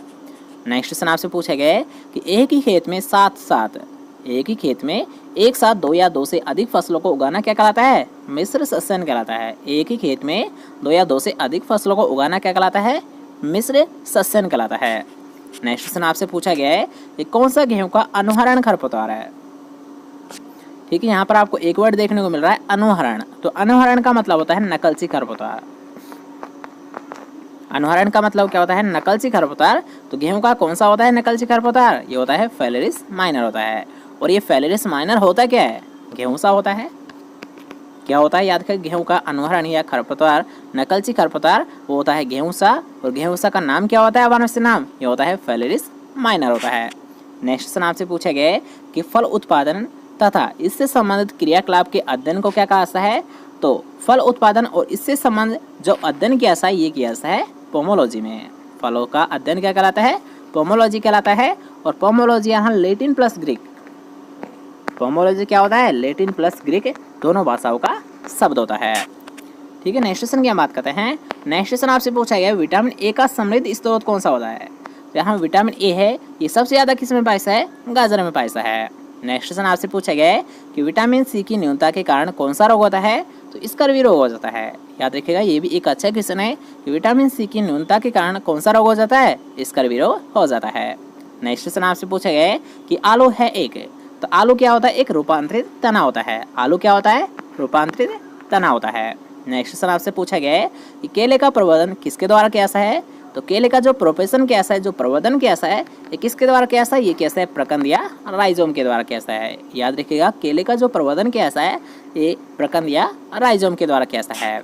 नेक्स्ट क्वेश्चन आपसे पूछा गया है कि कौन सी रोपण पद्धति में रोपण घनता सबसे अधिक होती है, मतलब घनत्व है। ठीक है, घनता का मतलब घनत्व है। और घनत्व के बारे में हमने आपको सुबह ही बताया था। घनत्व का मतलब होता है सबसे अधिक घनत्व है। सबसे अधिक घनत्व मतलब क्या होता है? कि पौध संख्या सर्वाधिक किसमें होती है। तो याद रखिएगा, यहाँ पर आपसे पूछा रोपण पद्धति। तो याद रखिएगा, रोपण पद्धति तो आपने सभी पढ़ी होगी, जैसे कि वर्गाकार हुआ, आयताकार हुआ, पंचभुजाकार हुआ, व कंटूर विधि हुई। तो इनमें सबसे ज़्यादा जो पौध घनत्व होता है, सबसे ज़्यादा जो पौधे लगाए हैं, वो कौन से मेथड होता है? वो होता है षटभुजाकार होता है, षटकोणीय भुजाकार होता है। कौन सा विधि होती है जिसमें सबसे अधिक पौध घनत्व रहता है? वो होता है षटभुजाकार होता है। ठीक है, नेक्स्ट क्वेश्चन की हम बात करते हैं। नेक्स्ट क्वेश्चन आपसे पूछा गया है कि निषेचन के बिना फल का विकास क्या कहलाता है। तो याद रखिएगा, निषेचन के बिना फल का विकास अनिषेक जनन कहलाता है। क्या कहलाता है? अनिषेक जनन कहलाता है। नेक्स्ट क्वेश्चन की हम बात करते हैं। नेक्स्ट क्वेश्चन आपसे पूछा गया है कि किसका प्रयोग जैव ईंधन के रूप में किया जाता है। तो ये प्रयोग कैसा है? जेट्रोफा। याद रखिएगा, जेट्रोफा प्रयोग किस रूप में किया जाता है? जैव ईंधन के रूप में क्या है। और जेट्रोफा क्या होता है? याद रखिए, यहाँ पर हम 3 क्वेश्चंस को क्लियर करते हैं कि जेट्रोफा क्या होती है? एक प्रकार की तिलहनी फसल होती है। याद रखिएगा, जेट्रोफा क्या होती है? एक प्रकार की तिलहनी फसल होती है। ठीक है, और जेट्रोफा से संबंधित एक और क्रांति चलाई गई है। वो कौन सी चलाई गई है? काली क्रांति चलाई गई है। याद रखिएगा, काली क्रांति है। तो जेट्रोफा का संबंध किस फसल से होता है? किस क्रांति से होता है? काली क्रांति से होता है। याद रखिएगा, काली या पेट्रोलियम क्रांति आप मान लीजिए। ठीक है, आप इसे छोड़िए क्रांति को। कि जेट्रोफा क्या होती है? एक प्रकार की तिलहनी फसल होती है। और इसका प्रयोग कहाँ पर कैसा है? जैव ईंधन के रूप में कैसा है? किसके रूप में कैसा है? जैव ईंधन के रूप में जेट्रोफा का प्रयोग कैसा है। नेक्स्ट क्वेश्चन आपसे पूछा गया है कि दूध के उत्पादन में भारत का कौन सा स्थान है। तो ये भी आपको बताया गया था कि दूध का उत्पादन में पूरे वर्ल्ड में, पूरे भारत जो यानी पूरे वर्ल्ड है, पूरा विश्व है, तो उसमें भारत का कौन सा स्थान है? फर्स्ट स्थान है। नेक्स्ट क्वेश्चन आपसे पूछा गया है भेड़ की किस नस्ल को राजस्थान के मेरिनो कहा जाता है। तो राजस्थान के मेरिनो किसे बोला जाता है? चोकला भेड़ को बोला जाता है। याद रखिएगा, राजस्थान के मेरिनो किसे बोला जाता है? चोकला नामक भेड़ को बोला जाता है। ठीक है, एक मोस्ट इंपॉर्टेंट क्वेश्चन है, कई बार आपसे एग्जाम में पूछा गया है। नेक्स्ट क्वेश्चन की हम बात करते हैं कि गाय के दूध का पीला रंग किसके कारण होता है। तो गाय के दूध का पीला रंग किसके कारण होता है? कैरोटीन के कारण होता है। और सफ़ेद रंग किसके कारण होता है? केसिन नामक प्रोटीन के कारण होता है, केसिन नामक तत्व के कारण होता है। सफ़ेद रंग केसिन के कारण, पीला रंग कैरोटीन के कारण होता है। नेक्स्ट क्वेश्चन की बात करते हैं कि प्रसूति जवर किसके कारण होता है? तो याद रखिएगा प्रसूति जवर, तो प्रसूति जवर होता है कैल्शियम की न्यूनता के कारण, कैल्शियम की नमी के कारण। ठीक है, नेक्स्ट क्वेश्चन की बात करते हैं। नेक्स्ट क्वेश्चन आपसे पूछे गए कि साइलेज तैयार हो जाता है यानी कितने समय में तैयार हो जाता है? तो ये हो जाता है लगभग 11 से 12 सप्ताह में। याद रखिएगा कि साइलेज कितने समय में तैयार हो जाता है? ये हो जाता है 12 सप्ताह में। ठीक है, याद रखिएगा। अब यहाँ पर याद रखिएगा कि हमारे 200 क्वेश्चंस कंप्लीट हो चुके हैं। हम आज की इस वीडियो में 250 क्वेश्चंस क्लियर करेंगे। जब तक अगर आपने अभी तक वीडियो को लाइक नहीं किया तो जल्दी से वीडियो को लाइक कीजिए, क्योंकि यार एक वीडियो को बनाने में बहुत स्ट्रगल करना पड़ता है। ठीक है, जल्दी से एक लाइक तो बनता है, तो जल्दी से वीडियो को लाइक कीजिए। इस वीडियो को यार शेयर भी कर दो। ठीक है, आपके पास 1 मिनट है, तो जल्दी से वीडियो को जितने भी आपके जेड फ्रेंड है या फिर जो भी एग्रीकल्चर फ्रेंड है तो उनके पास शेयर कर दीजिए, जिससे कि उनका भी आपके साथ साथ कुछ बेनिफिट हो सके, कुछ क्वेश्चंस उनको भी याद हो जाए। तो जल्दी से एक साथ सभी स्टूडेंट वीडियो को शेयर करेंगे। तो जल्दी से आपके पास 1 मिनट है, जल्दी से शेयर करिए, वापस लाइव चैट पर आ जाइए, जल्दी करिए।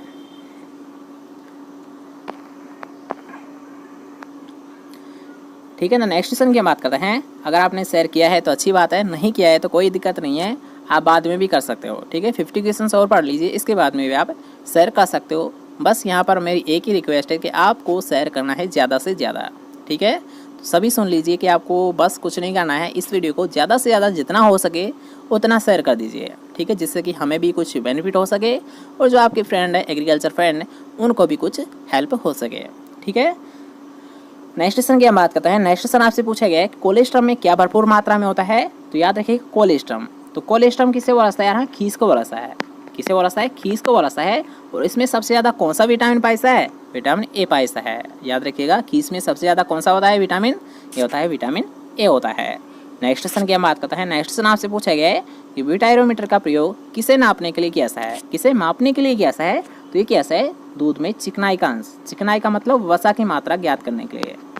ब्यूटाइरोमीटर का प्रयोग किसे नापने के लिए किया जाता है? दूध का चिकनाई का अंश मतलब दूध में वसा की मात्रा ज्ञात करने के लिए ब्यूटाइरोमीटर का प्रयोग किया जाता है। नेक्स्ट क्वेश्चन आपसे पूछा गया है कि एंथ्रेक्स किसके कारण होता है? तो याद रखिएगा एंथ्रेक्स होता है जीवाणु के द्वारा। किसके द्वारा होता है एंथ्रेक्स रोग? ये होता है एक प्रकार के बैक्टीरिया के द्वारा होता है। नेक्स्ट क्वेश्चन आपसे पूछा गया है कि राजस्थान राज्य में कितने कृषि जलवायु क्षेत्र है? तो याद रखिएगा अगर आपसे पूछा राजस्थान में एग्रो क्लाइमेटिक जोन्स, तो राजस्थान में एग्रो क्लाइमेटिक जोन्स कितने होते हैं? 10 होते हैं। लेकिन अगर आपसे पूछा है पूरे भारत में कितने होते हैं एग्रो क्लाइमेटिक जोन्स, तो कितने होते हैं? 15 होते हैं। राजस्थान में कितने होते हैं? 10 होते हैं। भारत में कितने होते हैं? 15 होते हैं। नेक्स्ट क्वेश्चन की हम बात करते हैं। नेक्स्ट क्वेश्चन आपसे पूछा गया है कि राजस्थान की मृदा की सबसे महत्वपूर्ण मिट्टी कौन सी होती है? तो कौन सी होती है? रेगिस्तानी मिट्टी होती है, क्योंकि आप सभी को पता है कि राजस्थान में सबसे ज़्यादा जो हिस्सा पर जो मिट्टी होती है वो कौन सी होती है? रेगिस्तानी मिट्टी होती है। ठीक है, नेक्स्ट क्वेश्चन की हम बात करते हैं। नेक्स्ट क्वेश्चन आपसे पूछा है देश के कुल भौगोलिक क्षेत्रफल में राजस्थान का हिस्सा कितने % है? तो ये होता है 10.41%। याद रखिएगा कि जो टोटल होता है, ठीक है, टोटल जो भारत का जो भौगोलिक क्षेत्रफल है तो उसमें पूछा गया राजस्थान का हिस्सा तो कितना होता है? 10.41% हिस्सा होता है। ठीक है, याद रखिएगा। नेक्स्ट क्वेश्चन आपसे पूछा गया है। नेक्स्ट क्वेश्चन यार हाँ ओल्ड क्वेश्चन है, तो इसे आप स्किप कर सकते हो, क्योंकि यहाँ पर आपको 2010 से 11 का डाटा पूछा गया है, तो इसे हम नहीं क्लियर करते हैं। नेक्स्ट क्वेश्चन की हम बात करते हैं। नेक्स्ट क्वेश्चन आपसे पूछा गया है कि चावल की संकर किस्म है, तो चावल की संकर किस्म कौन सी होती है? PRH 10। और PRH की फुल फॉर्म क्या होती है? Pusa rice hybrid. PRH की फुल फॉर्म क्या होती है? Pusa rice hybrid 10। ठीक है, याद रखिएगा। नेक्स्ट क्वेश्चन आपसे पूछा गया है भारत में किस फसल में GM किस्मों की व्यापारिक रूप से उगाया जाता है? यानी ऐसी कौन सी फसल है जिसको सबसे ज़्यादा व्यापारिक तौर पर, व्यापारिक मतलब सबसे ज़्यादा उगाया जाता है, तो वो कौन सी होती है? GM फसल वो होती है BT कॉटन। मतलब किसको ग्रो किया है सबसे ज़्यादा? कपास को ग्रो किया है। कौन सी? BT कॉटन को सबसे ज़्यादा ग्रो किया है। ठीक है, नेक्स्ट क्वेश्चन की हम बात करते हैं। तो नेक्स्ट क्वेश्चन आपसे पूछा गया है उत्पादन की दृष्टि से भारत की सबसे महत्वपूर्ण तिलहनी फसल कौन सी होती है? तो कौन सी होती है उत्पादन की दृष्टि से सबसे महत्वपूर्ण तिलहनी फसल? ये होती है सोयाबीन होती है। सोयाबीन में यहाँ प्रोटीन तो कितना होता है? 45% होता है और तेल की मात्रा कितनी होती है 20% होती है। ठीक है, नेक्स्ट क्वेश्चन की हम बात करते हैं। नेक्स्ट क्वेश्चन आपसे पूछा गया है कि पादपों को कितने आवश्यक पोषक तत्वों की आवश्यकता होती है। तो ये क्वेश्चन हमने आपको अभी बताया था कि अगर आपसे पूछा था कितने आवश्यक पोषक तत्वों की आवश्यकता होती है तो 17 की होती है। ठीक है, यहाँ कितने की आवश्यकता होती है 17 पोषक तत्वों की आवश्यकता होती है। और 17वां कौन सा जोड़ा गया था, निकिल को जोड़ा गया था। 17वां पोषक तत्व है वो कौन सा है, निकिल पोषक तत्व है। ठीक है, इसके साथ साथ मान लीजिए आपको ऐसा क्वेश्चन में देखने को मिल रहा है कि 16 आपको देखने को मिल रहा है ऑप्शन में, लेकिन 17 आपको देखने को ही नहीं मिल रहा है, तब आपका राइट आंसर क्या होगा, याद रखिएगा 16 होगा। ठीक है, अगर आपको ऑप्शन में 17 आवश्यक पोषक तत्व नहीं देखने को मिल रहा है तब आपका राइट आंसर क्या होगा, 16 होगा। लेकिन जब आपको मान लीजिए 16 भी देखने को मिल रहा है और 17 भी, तो आपका राइट आंसर क्या होगा, 17 होगा। ठीक है, ऐसी कंडीशन में जब आपको दोनों ही देखने को मिल रहे हैं तब तो आपका 17 होगा। लेकिन जब आपको मान लीजिए 17 नहीं देखने को मिलेगा तब आपका राइट आंसर क्या होगा, 16 होगा। ठीक है, इस बात का भी आपको विशेष ध्यान रखना है। नेक्स्ट क्वेश्चन आपसे पूछा गया है कि अमोनियम सल्फेट में सल्फर की मात्रा कितनी होती है, तो ये होती है 24%। कितनी होती है सल्फर की मात्रा, ये होती है 24%। नेक्स्ट क्वेश्चन आपसे पूछा गया है कि तोरिया तथा सरसों की बीज दर क्या होती है। तो इन दोनों की, तोरिया और सरसों की जो बीज दर होती है लगभग सेम होती है और वो कितनी होती है 5 से 6 किलोग्राम प्रति हेक्टेयर। कितनी होती है 5 से 6 किलोग्राम प्रति हेक्टेयर। ठीक है, नेक्स्ट क्वेश्चन की हम बात करते हैं। नेक्स्ट क्वेश्चन आपसे पूछा गया है कि एट्राजिन एक अनुशंसित शाकनाशी है, मतलब यहाँ एक सिलेक्टिव शाकनाशी है। किस फसल के लिए, गन्ना फसल के लिए। याद रखिएगा एट्राजिन है ये अनुशंसित शाकनाशी किस फसल के लिए होता है, गन्ना फसल के लिए होता है। और यहाँ पर अगर आपसे पूछा जाता है सिमेजिन, तो सिमाजिन किसके लिए होता है, मक्का के लिए होता है। याद रखिएगा दोनों ही मोस्ट इंपॉर्टेंट क्वेश्चन है कि एट्राजिन किसके लिए होता है, गन्ने के लिए, और सिमाजिन किसके लिए होता है, मक्का फसल के लिए अनुशंसित शाकनाशी होते हैं। नेक्स्ट क्वेश्चन आपसे पूछा गया है कि pH less than 8.5, EC less than नहीं मोर देन 4.0, और अगर आपसे पूछा था ESP लेस देन 50%। ठीक है, मतलब यहाँ पर आपको केवल एक अधिक है, यहाँ पर इलेक्ट्रिक कंडक्टिविटी मतलब विद्युत चालकता अधिक है, और pH भी कम है और ESP भी कम है। तो ये कंडीशन हमने आपको बताई थी कि अगर आपसे पूछा है लवणीय सोइल, तो लवणीय सोइल की केवल एक अधिक होती है, वो क्या होती है, विद्युत चालकता अधिक होती है। और अगर आपसे पूछा है सारिये, तो सारिये में केवल यार हाँ विद्युत चालकता कम होती है और दोनों अधिक होती है। ठीक है, तो यहाँ पर आपको कौन सी कंडीशन देखने को मिल रही है, केवल यहाँ पर विद्युत चालकता अधिक है, तो राइट आंसर कौन सा होगा, लवणीय। नेक्स्ट क्वेश्चन आपसे पूछा है भारत में किस फल का उत्पादन सबसे अधिक होता है। तो कौन सी फसल होता है यार, हाँ केले का उत्पादन सबसे अधिक होता है। याद रखा भारत में किस फल का उत्पादन सबसे अधिक लिया जाता है, वो लिया जाता है केले का। और अगर आपसे पूछता है भारत में सबसे ज़्यादा क्षेत्रफल पर किस फल को उत्पादन लिया जाता है, सॉरी यहाँ पर पूछा गया उत्पादन, तो उत्पादन तो सबसे ज़्यादा भारत में केला फसल का लिया जाता है। लेकिन अगर आपसे पूछता है कि भारत में ऐसा कौन सा फसल है जिसको सबसे ज़्यादा क्षेत्रफल पर उगाया जाता है, तब आपका राइट आंसर क्या होगा, यहाँ आम होगा।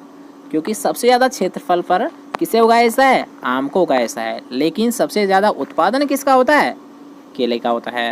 नेक्स्ट क्वेश्चन की हम बात करते हैं। नेक्स्ट क्वेश्चन आपसे पूछा गया है कि अंगूर है एक, तो अंगूर क्या होता है, उप उष्ण कटिबंधीय फल होता है। क्या होता है, उप उष्ण कटिबंधीय फल होता है। नेक्स्ट क्वेश्चन की हम बात करते हैं। नेक्स्ट क्वेश्चन आपसे पूछा गया है कि सेब की व्यापारिक प्रवर्धन विधि कौन सी होती है। तो याद रखिएगा सेब का जो प्रवर्धन किया जाता है ये किसके द्वारा किया जाता है, ये किया जाता है कलम लगाकर। नेक्स्ट क्वेश्चन की हम बात करते हैं। नेक्स्ट क्वेश्चन आपसे पूछा गया है कि पपीते का कौन सा भाग भोज्य पदार्थ है, मतलब कौन सा इसका भाग खाया जाता है। भोज्य पदार्थ मतलब पपीते का कौन सा भाग खाया जाता है। तो ये क्वेश्चन भी हमने आपको कई बार बताया है कि पपीते का मध्य फल भित्ति खाया जाता है। कौन सा भाग खाया जाता है पपीते का, वो खाया जाता है मध्य फल भित्ति, मतलब मेसोकार्प खाया जाता है। नेक्स्ट क्वेश्चन आपसे पूछा गया कौन सी आम की संकर किस्म है। तो आम की संकर किस्म कौन सी होती है, आम्रपाली होती है। संकर किस्म कौन सी होती है, आम्रपाली होती है। नेक्स्ट क्वेश्चन की हम बात करते हैं। नेक्स्ट क्वेश्चन आपसे पूछा गया है कि भिंडी किस कुल से संबंधित होती है। तो अभी हमने आपको बताया था कि कपास और भिंडी, याद रखिएगा ये दोनों इंपॉर्टेंट है, दोनों ही आपसे एग्जाम में पूछी जाती है कि कपास और भिंडी किस कुल से संबंधित है, मालवेसी संबंधित है। कपास और भिंडी का कुल कौन सा होता है, मालवेसी होता है। कौन सा होता है, मालवेसी होता है। नेक्स्ट क्वेश्चन की हम बात करेंगे। नेक्स्ट क्वेश्चन आपसे पूछा गया है कि विश्व का फूलगोभी का सबसे बड़ा उत्पादक राष्ट्र है, तो कौन सा होता है, भारत होता है। विश्व का फूलगोभी का सबसे बड़ा उत्पादक राष्ट्र कौन सा है, भारत है। नेक्स्ट क्वेश्चन की हम बात करते हैं कि बंद गोभी की बीज दर क्या होती है। तो बंद गोभी की बीज दर क्या होती है 400 ग्राम प्रति हेक्टेयर। बंद गोभी की बीज दर क्या होती है लगभग 400 ग्राम प्रति हेक्टेयर। नेक्स्ट क्वेश्चन की हम बात करते हैं। नेक्स्ट क्वेश्चन याद रखिएगा कि संपूर्ण देश में राजस्थान किस उत्पाद का सबसे बड़ा उत्पादक है। यहाँ पर याद रखिएगा किस उत्पाद का, मतलब किस प्रोडक्ट का सबसे बड़ा उत्पादक राष्ट्र है, राज्य है वो राजस्थान है। वो किसका होता है, ऊन का होता है। याद रखिएगा यहाँ पर, यानी आप ऐसे मान सकते हो सबसे ज़्यादा यहाँ पर प्रोडक्शन किसका लिया जाता है, बाई प्रोडक्ट का। ठीक है, यहाँ पर आपसे पूछे एग्रीकल्चर कौन सा ऐसा प्रोडक्ट है जिसका सबसे ज़्यादा उत्पादन राजस्थान में लिया जाता है, तो कौन सा होता है, ऊन होता है। कौन सा होता है, ऊन होता है जिसका सबसे ज़्यादा प्रोडक्शन लिया जाता है। नेक्स्ट क्वेश्चन आपसे पूछा गया है कि संपूर्ण देश में किसकी जनसंख्या में राजस्थान का सबसे बड़ा हिस्सा है। तो याद रखिएगा राजस्थान, मतलब यहाँ पर आपको जो तुलना की जा रही है भारत में की जा रही है। ठीक है, तो भारत में जो भेड़ों की संख्या है वो सबसे ज़्यादा कहाँ पर है, राजस्थान में है। नेक्स्ट क्वेश्चन आपसे पूछा गया है कि राष्ट्रीय दुग्ध अनुसंधान संस्थान कहाँ पर स्थित है। ये क्वेश्चन हमने आपको अभी बताया था और ये रिपीट हो चुका है कि राष्ट्रीय दुग्ध अनुसंधान संस्थान कहाँ पर स्थित है, करनाल हरियाणा में स्थित है। NDRI कहाँ पर स्थित है, national dairy research institute Karnal Haryana में स्थित है। नेक्स्ट क्वेश्चन की हम बात करते हैं। नेक्स्ट क्वेश्चन आपसे पूछा गया है कि ICMR के अनुसार दूध की प्रतिदिन प्रति व्यक्ति अनुशंसित मात्रा कितनी होती है। अनुशंसित मतलब आवश्यक मात्रा, तो कितनी होती है 250 ग्राम प्रतिदिन। याद रखिएगा अगर आपसे पूछा है दूध की मात्रा, तो दूध की तो होती है 250 ग्राम प्रतिदिन, और अगर आपसे पूछता है सब्जी की प्रतिदिन मात्रा तो कितनी होती है 300 ग्राम प्रतिदिन। ठीक है, याद रखिएगा। और ये जो मात्रा दी जाती है इनका जो निर्धारण किया जाता है ये किसके द्वारा किया जाता है, ये किया जाता है ICMR के द्वारा किया जाता है। ठीक है, नेक्स्ट क्वेश्चन की हम बात करेंगे। नेक्स्ट क्वेश्चन आपसे पूछा गया है कि गाय की द्विउद्देशीय नस्ल कौन सी है। तो यार हाँ, डबल पर्पज़ के लिए, तो ये क्वेश्चन अभी इसी वीडियो में यार 3 बार रिपीट हो चुका है।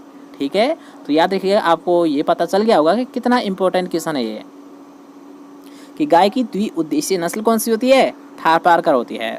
नेक्स्ट क्वेश्चन आपसे पूछा गया है कि मवेशियों में एंथ्रेक्स रोग का कारण होता है। तो याद रखिएगा मवेशियों में जो एंथ्रेक्स रोग होता है इसका कारण क्या है, जीवाणु। याद है जीवाणु के द्वारा एंथ्रेक्स रोग होता है। ठीक है, याद रखिएगा। नेक्स्ट क्वेश्चन आपसे पूछा गया है मांस का परीक्षण सामान्यतः किस तापमान पर किया जाता है। तो ये क्या है 0 से 3 डिग्री सेंटीग्रेड तापमान पर। याद रखिएगा जो मांस का परीक्षण किया जाता है, जो इसका जो प्रिजर्वेशन किया जाता है ये कितनी डिग्री सेंटीग्रेड तापमान पर किया जाता है, ये कैसा है 0 से 3 डिग्री सेंटीग्रेड तापमान पर कैसा है। नेक्स्ट क्वेश्चन आपसे पूछा गया है कि मक्खन में चर्बी की प्रतिशत मात्रा होती है लगभग कितने प्रतिशत होती है, ये आपसे पूछा गया है। तो चर्बी की मात्रा होती है ये होती है 80%। नेक्स्ट क्वेश्चन आपसे पूछा गया है पूर्णतः गाय के दूध से बने खोआ में प्रोटीन की प्रतिशत मात्रा होती है, लेकिन होती कितनी है ये आपसे पूछा गया है। याद रखिएगा यहाँ पर आपसे पूछा है जो, यानी जो खोआ, जो मावा आप देसी भाषा में बोलते हो, तो मावा में गाय के दूध से जो बनता है उसमें प्रोटीन की मात्रा कितनी होती है। तो कितनी होती है 20% होती है। और अगर आपसे पूछता है भैंस, तो भैंस के में कितनी होती है 21% होती है। अब यहाँ पर मान लीजिए खोआ की जब बात की जा रही है तो एक और इनसे संबंधित एक और मोस्ट इंपॉर्टेंट क्वेश्चन बनता है, वो क्या होता है, याद रखिएगा कि वो होता है कि गाय का तो सबसे बेस्ट क्या बनता है, छेना बनता है। याद रखना छेना तो सबसे अच्छा किसका बनता है, गाय के दूध का बनता है। और भैंस के दूध का क्या बनता है, सबसे अच्छा खोआ बनता है, मावा बनता है। सबसे अच्छा खोआ तो किसका बनता है, भैंस के दूध का, और छेना सबसे अच्छा किसका बनता है, गाय के दूध का बनता है। ठीक है, याद रखिएगा।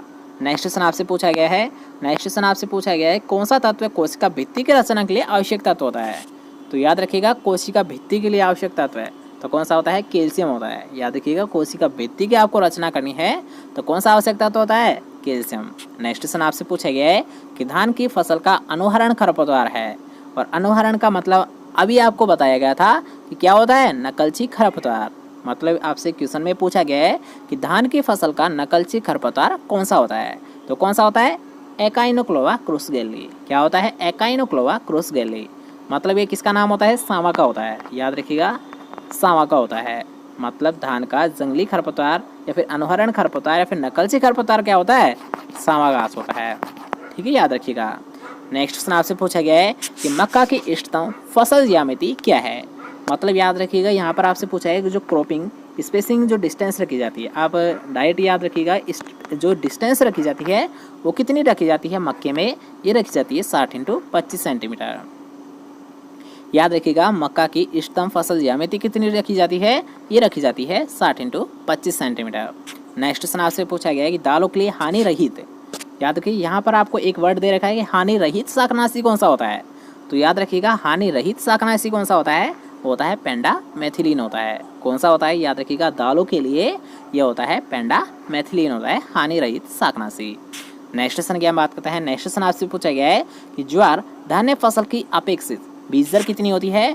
तो अगर हम बात करते हैं ज्वार, तो इसकी जो सीड रेट रखी जाती है, जो बीज दर रखी जाती है प्रति हेक्टर, ये रखी जाती है 8 से 10 किलोग्राम प्रति हेक्टर। कितनी रखी जाती है, 8 से 10 किलोग्राम प्रति हेक्टर। नेक्स्ट क्वेश्चन हम बात करेंगे। नेक्स्ट क्वेश्चन आपसे पूछा है गुच्छेदार मूंगफली की इष्टतम पौध संख्या कितनी होती है। तो यहाँ पर आप देख सकते हो, यहाँ पर आपसे पूछा है गुच्छेदार मूंगफली की, तो इसकी जो पौध संख्या होती है प्रति हेक्टर वो कितनी होती है, 3.3 लाख होती है। याद रखिएगा 3.3 लाख प्रति हेक्टर होती है।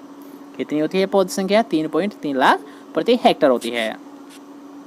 नेक्स्ट क्वेश्चन आपसे पूछा है जो कि यहाँ एक मोस्ट इंपॉर्टेंट क्वेश्चन है, कई बार आपसे पूछा है गड़ल बिट्टल किसका सर्वाधिक हानिकारक कीट होता है।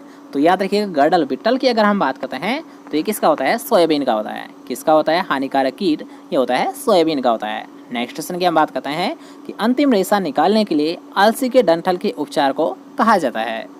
मतलब यहाँ पर आप देख सकते हो कि अलसी के डंठल के उपचार को, मतलब उसका जो तना होता है उससे अलग किया सा है। ठीक है, रेशे को क्या करेंगे हम, जब अलसी होती है तो इसका तने को जब हम क्या करते हैं यार, उसे गला देते हैं, उसे सड़ा देते हैं। ठीक है, सड़ाने के बाद क्या करते हैं, उसके रेशे को हम अलग करते हैं उसके तने से। तो इसी को बोला जाता है रेटिंग। यार रेटिंग किसे बोला जाता है, सबसे पहले हम क्या करते हैं, अलसी को यहाँ गंदे पानी या फिर कैसे भी पानी में हम डाल देते हैं। ठीक है, सामान्यतः तो गंदे पानी का ही यूज़ करते हैं। ठीक है, जैसे कि आप मान लीजिए नदी नाले, ठीक है, नदी नालों का हम यूज़ करते हैं, वहाँ पर क्या कर देते हैं, उसे कुछ टाइम के लिए रख देते हैं। उससे क्या होता है, जो रेशा होता है वो गल जाता है। ठीक है, क्या होता है, गल जाता है, जिससे कि वो आसानी से उससे अलग हो जाता है। ठीक है, इसी को बोला जाता है रेटिंग क्रिया। नेक्स्ट क्वेश्चन की हम बात करेंगे। नेक्स्ट क्वेश्चन आपसे पूछा गया है कि राजस्थान किसके उत्पादन में पहले स्थान पर आता है। तो सरसों के उत्पादन में। आप सभी को पता है कि सरसों का उत्पादन में राजस्थान का कौन सा स्थान है देश में, ये होता है फर्स्ट स्थान होता है। नेक्स्ट क्वेश्चन आपसे पूछा गया है कि सीड प्लॉट टेक्निक का संबंध किस फसल से होता है। तो याद रखिएगा एसपीटी, मतलब सीड प्लॉट टेक्निक का संबंध आलू फसल से होता है। ओके, और एसआरआई का भी किससे संबंध होता है, आलू फसल से ही संबंध होता है। और एसआरआई का फुल फॉर्म क्या होती है, system of rice intensification. Okay, next question की हम बात करते हैं। नेक्स्ट क्वेश्चन एक सिलेक्टेड क्वेश्चन है, एक वेरी वेरी इंपॉर्टेंट क्वेश्चन है कि प्रमाणित बीज के लेबल का रंग कौन से कलर का होता है, कौन से रंग का होता है। तो ये होता है नीला रंग का होता है। किस प्रकार का होता है, टैग प्रमाणित बीज पर ये होता है नीले कलर का टैग होता है। और प्रमाणित बीज किसको दिया सा है, किसानों को दिया सा है। नेक्स्ट क्वेश्चन की हम बात करते हैं। नेक्स्ट क्वेश्चन आपसे पूछा गया है कि स्टोमेटा का खुलने तथा बंद होने में अंतर्गत पोषक तत्व कौन सा होता है। मतलब यहाँ स्टोमेटा मतलब रंध्रों के खुलना और बंद होना, ये किस पर निर्भर करता है, ये आपसे पूछा गया है, किस पोषक तत्व पर निर्भर करता है। तो ये निर्भर करता है पोटास पर। याद रखिएगा रंध्रों का खुलना और बंद होना ये किस पोषक तत्व पर निर्भर करता है, ये करता है पोटास पर करता है। ठीक है, याद रखिएगा ये भी एक सिलेक्टेड क्वेश्चन है। नेक्स्ट क्वेश्चन आपसे पूछा गया है कि स्थानांतरित बालू के टीबे या जो टीले होते हैं राजस्थान के किस हिस्से में रुकावट बनते हैं। तो याद रखिएगा जो सैंड डोन्स होते हैं, ठीक है, सैंड होते हैं, तो ये किस हिस्से में बनते हैं, ये होता है पश्चिम में बनता है। वैसे इस क्वेश्चन को आप छोड़ सकते हो क्योंकि ये राजस्थान का क्वेश्चन है, ये आपसे पूछा नहीं जा सकता। नेक्स्ट क्वेश्चन की हम बात करेंगे। नेक्स्ट क्वेश्चन आपसे पूछा गया है कि आम का प्रत्यारोपण करने का सर्वोत्तम समय कौन सा होता है। यहाँ पर आपको दिया गया है प्रत्यारोपण। प्रत्यारोपण का मतलब होता है यहाँ ट्रांसप्लांट। जब इसकी नर्सरी तैयार की जाती है तो इस नर्सरी से जो मेन फील्ड होता है इसका, तो उसमें जो ट्रांसफ़र किया जाता है उसका उचित समय क्या होता है, ये आपसे पूछा गया है। तो कौन सा होता है आम का प्रत्यारोपण करने का सबसे उत्तम समय, ये होता है जुलाई से सितंबर के मध्य होता है। क्या होता है, जुलाई से सितंबर के मध्य होता है। नेक्स्ट क्वेश्चन आपसे पूछा गया है कि बेर की देर से पकने वाली किस्म कौन सी होती है। तो होती है उमरान होती है। कौन सी होती है, याद रखिएगा बेर की देरी से पकने वाली किस्म ये होती है उमरान होती है। नेक्स्ट क्वेश्चन आपसे पूछा गया है कि जालोर सीडलेस किसकी किस्म होती है। तो याद रखिए एक मोस्ट इंपॉर्टेंट क्वेश्चन है ये कि जालोर सीडलेस किसकी किस्म होती है, अनार की होती है। किसकी होती है, अनार की होती है। नेक्स्ट क्वेश्चन की हम बात करेंगे कि विथानिया सोमनीफेरा है। तो विथानिया सोमनीफेरा मतलब अश्वगंधा। विथानिया सोमनीफेरा मतलब अश्वगंधा। तो अश्वगंधा क्या होता है, एक प्रकार का औषधीय प्लांट होता है। क्या होता है अश्वगंधा? एक प्रकार का औषधीय मतलब मेडिसिनल प्लांट होता है। नेक्स्ट क्वेश्चन है जो कि आज का हमारा लास्ट क्वेश्चन रहने वाला है। इसके बाद में हम नेक्स्ट लेक्चर में कंप्लीट करेंगे हमारे 500 मोस्ट इंपॉर्टेंट क्वेश्चंस को। ठीक है, तो लास्ट का क्वेश्चन है कि अल्फांजो किस स्थान की आम की प्रसिद्ध किस्म है? तो ये होती है रत्नागिरी की। याद रखिएगा, अल्फांजो किस स्थान की आम की प्रसिद्ध किस्म है? ये होती है रत्नागिरी की। और इसके साथ साथ आप एक और पॉइंट नोट कर लीजिए कि अल्फांजो में सबसे ज़्यादा जो स्पंजी टिश्यू प्रॉब्लम है ये सबसे ज़्यादा देखी जाती है। कि स्पंजी टिश्यू जो प्रॉब्लम आती है, जो समस्या आती है, ये सबसे ज़्यादा किस में आती है? अल्फांजो किस्म में आती है। और अल्फांजो किसकी किस्म होती है? आम की होती है। ठीक है, तो आज के लिए बस इतना ही। और इसके साथ तो आज के लिए बस नहीं, कैसा लगा आज का वीडियो कमेंट करके ज़रूर बताइए। अगर आपको वीडियो पसंद आया है जल्दी से वीडियो को लाइक कीजिए, इस वीडियो को ज़्यादा से ज़्यादा शेयर कीजिए।